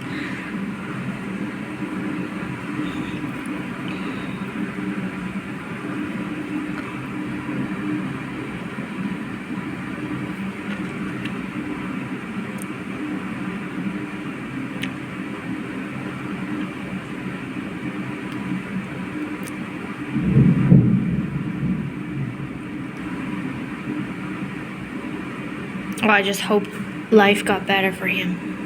And for some people, it really does. Like, you might have a tough childhood and everything just takes off from there. And you have a hard start, everything turns around into the total opposite. I think I'm the lucky type of person. I never had abuse. I never have had major giant problems, not with my health, not with anything, not with bullying, abuse, tragedy. You can say my father died, but I don't even see that as a tragedy. It doesn't feel like a tragedy to me. I never had to go through grief. I think it was a spiritual or divine intervention or whatever. I never felt grief for him, even though he was the person that I cared about the most. Man, I so admired him, adored him, I wanted him so much around. And then I had very disappointing families, really didn't get along. The opposite of soulmates. I still, comparing with other people, people that are And I've never had problem with my academic path, which is the most important part of everybody's life, right? Early life, like most of the time we spend in schools, at least in my country, is really important. But I never had time with that. It was effortless for me. And, never had any trouble. Except for with my family, like I had to break up with them, but that was also effortless. And before the breakup, it was really hard. I went through a depression, almost killed myself. And that was the toughest part of my life. Was after I graduated from high school, starting from when I was 18. And years after that, I've been depressed, really, really depressed, and I had no friends in university. There was this one girl from my dorm room. She wanted to be friends. She attempted to be friends with me. She could see that I was different. She tried to be friends with me, and I just felt like I couldn't be friends with her. But I gave her my guitar. I never went back to... When I quit, I just never went back to my dorm room. I had everything there. So I had to ask her to help mail me stuff because I was in a different country. And she helped me. And then I gave her my guitar. I barely played. I played it not every day. I played it maybe for just half a year. So it was, you just change the strings, it would be completely new. And it was a good guitar. And I don't know how it is with her today.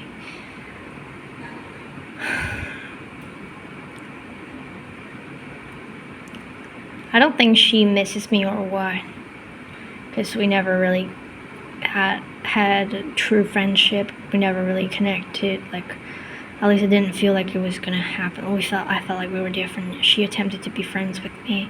I think she could see that I was depressed. I was a little different, but we never went deeper. And she cared about me sometimes.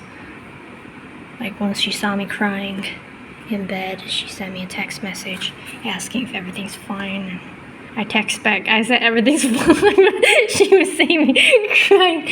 Because she texted because it was already, lights out.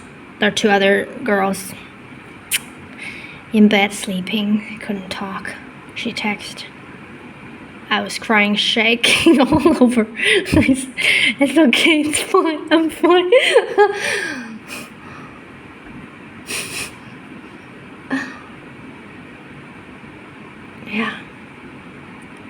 But it was just 2 years after that it got better because I changed country. And even in my toughest years, I had a friend that was from my high school, and he was in the same same city, the capital city, really close. This university, taking subway only 20 minutes away, so we would meet a lot. We were really friends until he fell in love with me, which just destroyed it all.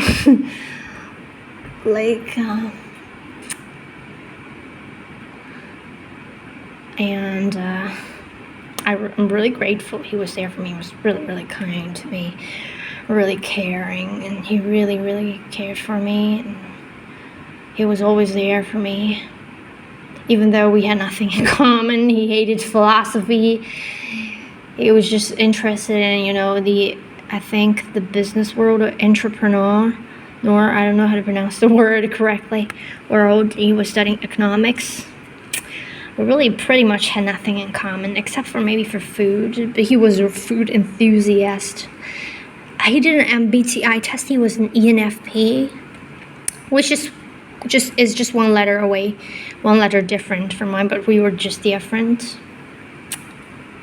The way he was, anyway, we would just hang out, without true deep philosophical spiritual connection. We were there was this deep companionship connection. I almost sort of relied on him because I had no one else to hang out with other than the dates that I had. He didn't know though, which were just completely a one-day thing.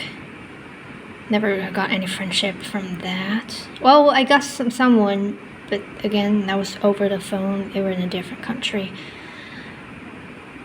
for a while, and then they weren't right for me. And then some very short things from other people on the internet. And in real life, I had only him, and I'm grateful forever.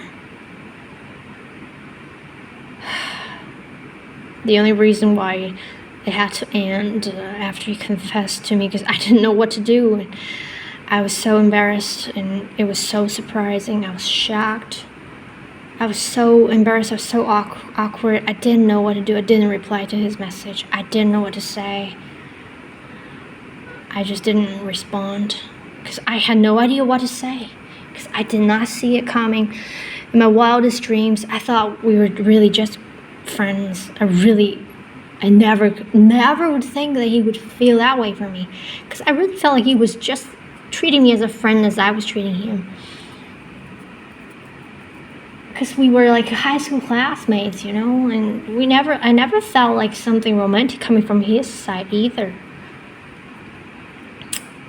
And he was really caring for me, but he wasn't like gentle, he wasn't like sensitive really to me. And those tenderness, you know, from romance, I didn't feel any of that from him. Or attraction, I don't know, I never felt attraction from him, like, to me, like, I never felt like I was attractive to him. In my wildest dreams, I didn't expect it to happen. I still remember that day. Well, because it wasn't far away. And yeah, that was it. That was the end of it.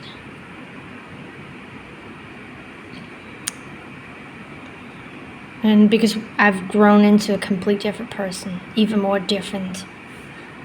There's probably even more difference between us today, so we can't possibly be friends today, like having really deep spiritual bonds like we never had. So I just wish him the best. I hope he found his sweetheart that he told me about. Like, he wanted a house. He talked about it to me about his dream. Like, he wanted a house with a white painted balcony and a blue painted room. He was tone deaf, by the way, and he was really not artistic. He was this kind of guy that is just not artistic, not musical, not philosophical. I would find all.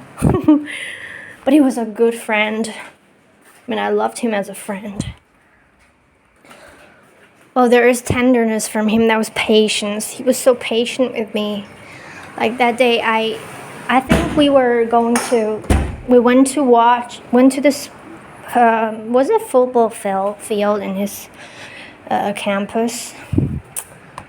But because I didn't sleep the day before, or I slept very terribly, I just fell asleep sitting like by the porch of the building. He just waited for me. Like, I don't know, I think I slept for like 2 hours, maybe 1 hour. I was so tired, so extremely sleepy. I could never fall asleep. I'm someone that never falls asleep, not at night. In daytime, I never fall asleep. You know, some people, they watch TV, they watch videos on their phone, they fall asleep. I never fall asleep. So if I would fall asleep during daytime, it means I'm extremely sleepy or tired. And I slept for I was just sleeping. It was extremely uncomfortable. I was just sitting on the stairs with my head against the pillar. That's how I slept. I was very uncomfortable, nothing soft. I slept for 2 hours, I think. It was really long. And he was there. He was still there. And I don't know, he was really kind. And the other time was when we went to this art gallery. You know, he's not a very artistic person, but as I look at every painting, you know, I would look at it sometimes carefully, taking a long time. He would wait for me, you know. He would never say, "Oh, let's move on." I don't remember actually if he said let's move on or not. I just remember he was really patient with me. But I was just really depressed and really self-focused. So, I mean, I'm always self-focused, but when you're depressed, you're even more self-focused. You're focusing on what's in your head, your mind, and how this world sucked and blah, blah, blah. You weren't really focusing on other people, what they think about you. back then. So I never thought about like it could be like he was, but it's not just that, but I never thought it was a possibility that he would fall in love with me, like we would be more than friends. It was just not within my realm of possibility. So when he confessed to me, that was just like, oh, I was like never expecting it. So I absolutely had no idea what to say. So embarrassed.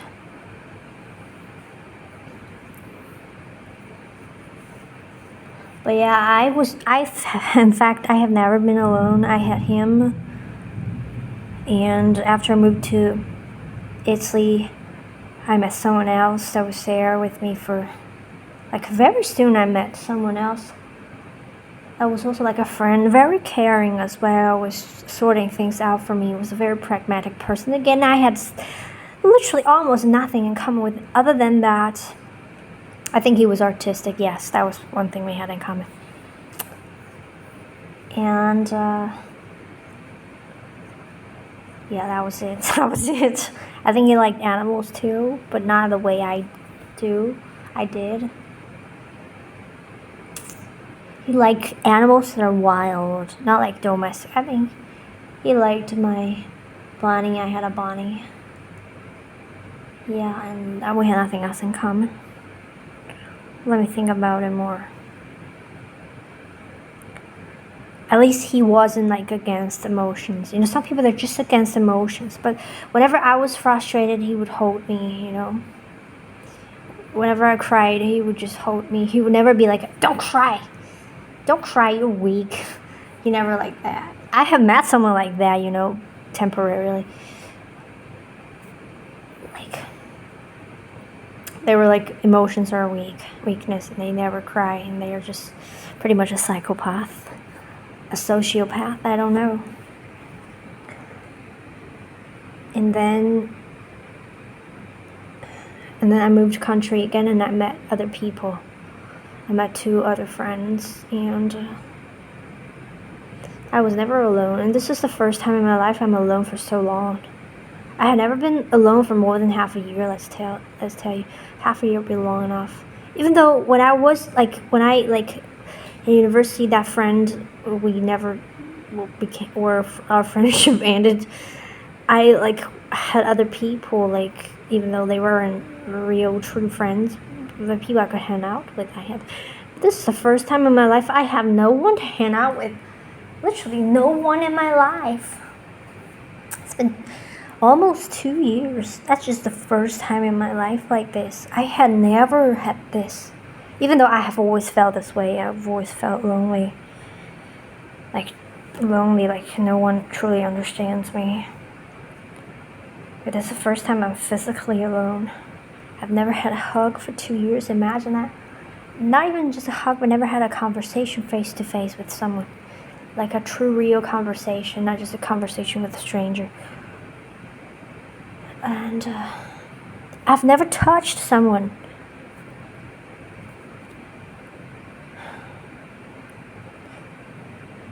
Never touched another human being for 2 years. Oh Lord, I touched a lot of animals. I pet the snails and the dogs and nature, the trees and the spiders, the bugs, the cats. Yeah, basically, as soon as I could lay my hand on an animal, I would do it. That's my passion. You can't hold me back from that. I go crazy when I watch animal videos on the internet. I go crazy because I can't touch them. It's like addiction. I have to pet an animal. I must pet them.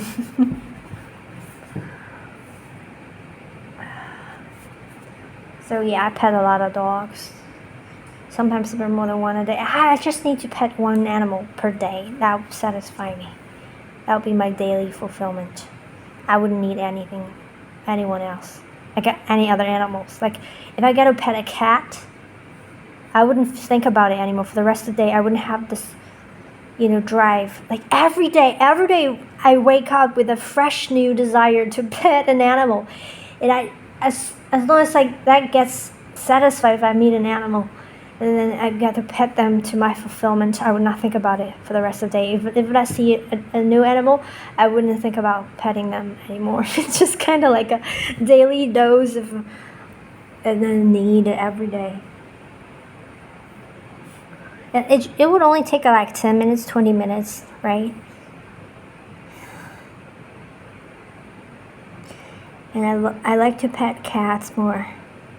But dogs also, because they really adore you, they really adore me. The dogs, they run to you, they hug you, oh, like that dog in my newest video, he was like, I didn't even know when he first saw me. When I first saw him, I thought he wanted to bite me because he was looking at me so intensely, like staring at me, like walking, literally stand straight and staring at me like that. I thought he was gonna bark or bite me. I was kind of scared. But then I tried to call him. He said to wag his tail. I knew, okay, he's good. And then as soon as I squatted down, he ran to me. He was like in love with me. Love at first sight. I hope I can meet him again. He looks like a little old man.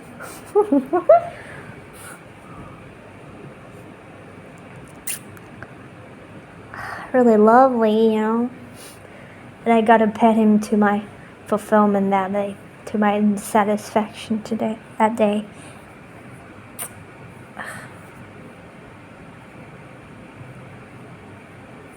And then there are snails here, especially it rains. I get to pet them however the hell I want to. There's so many of them, they don't care.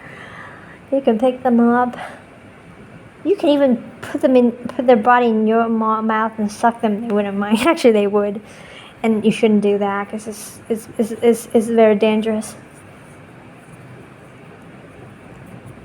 They wouldn't let you do that.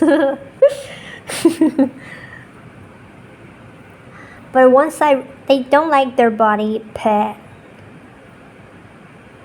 Like they can take it for a few seconds, but eventually they're gonna, I don't know, actually, sometimes they really just let me pet them. They really don't care. Like, I can keep stroking their neck. They don't care. They just keep doing whatever they wanted to do.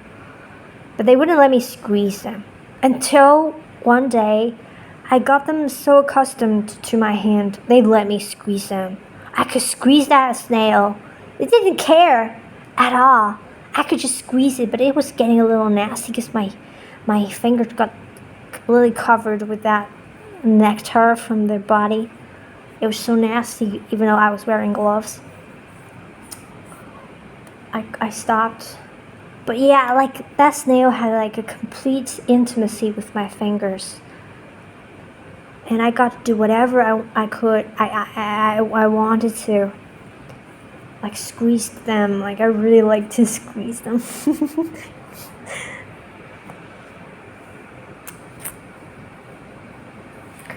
Yeah, the snails are the biggest wild animals here that I get to lay my hands on. Not that I'm obsessed with them, but because they are the biggest animal that allow me to lay my hands on. That is not an insect. Well, there are no insects bigger than that giant snails here. Fortunately, it's not Australia. They're really giant. They're really big. They're really 15 centimeter long. And their shell are really large. I think they're probably 20 centimeter. I think, even more than that. That's how big they are. Giant snails, giant African snails.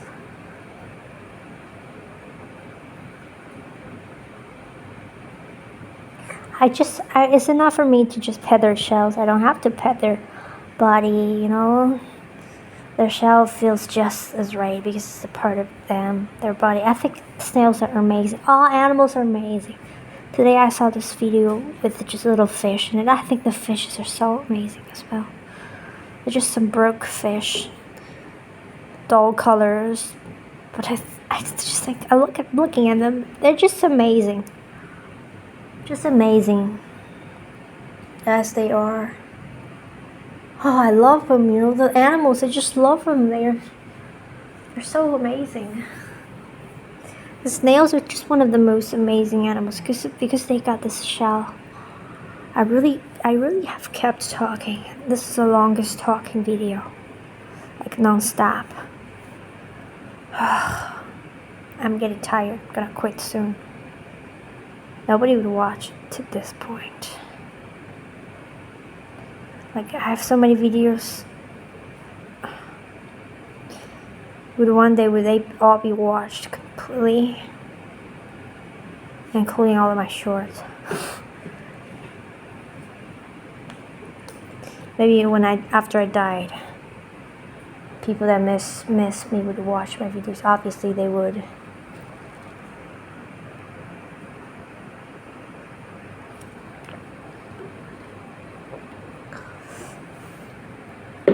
But then why don't they watch it when I'm still alive?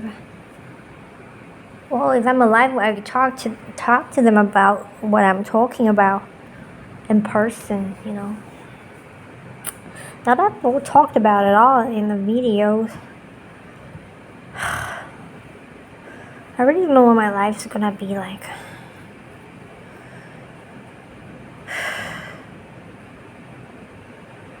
Will I die soon? What would happen? Who would show up? How much longer would this be? Not much longer. I'm not gonna take it any longer. I'm not gonna let it be another year of this or half a year of this. I can't. It's more than enough. It's been 2 years. Something's gotta change. Please, universe, help me. Am I missing something or something? But you keep sending me synchronicities, and what I've learned, they tell you that you're on the right track. But if I'm on the right track, why do I get bored? Why do I not understand why I'm here? And why am I so completely alone, which might not be important?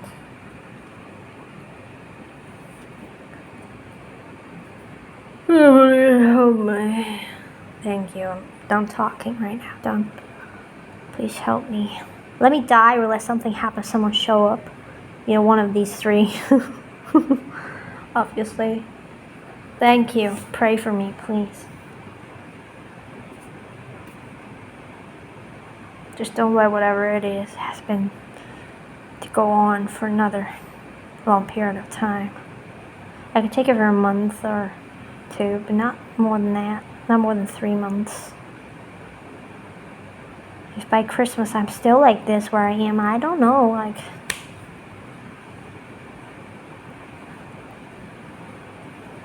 Please let something happen. Thank you, thank you, thank you, please. Thank you.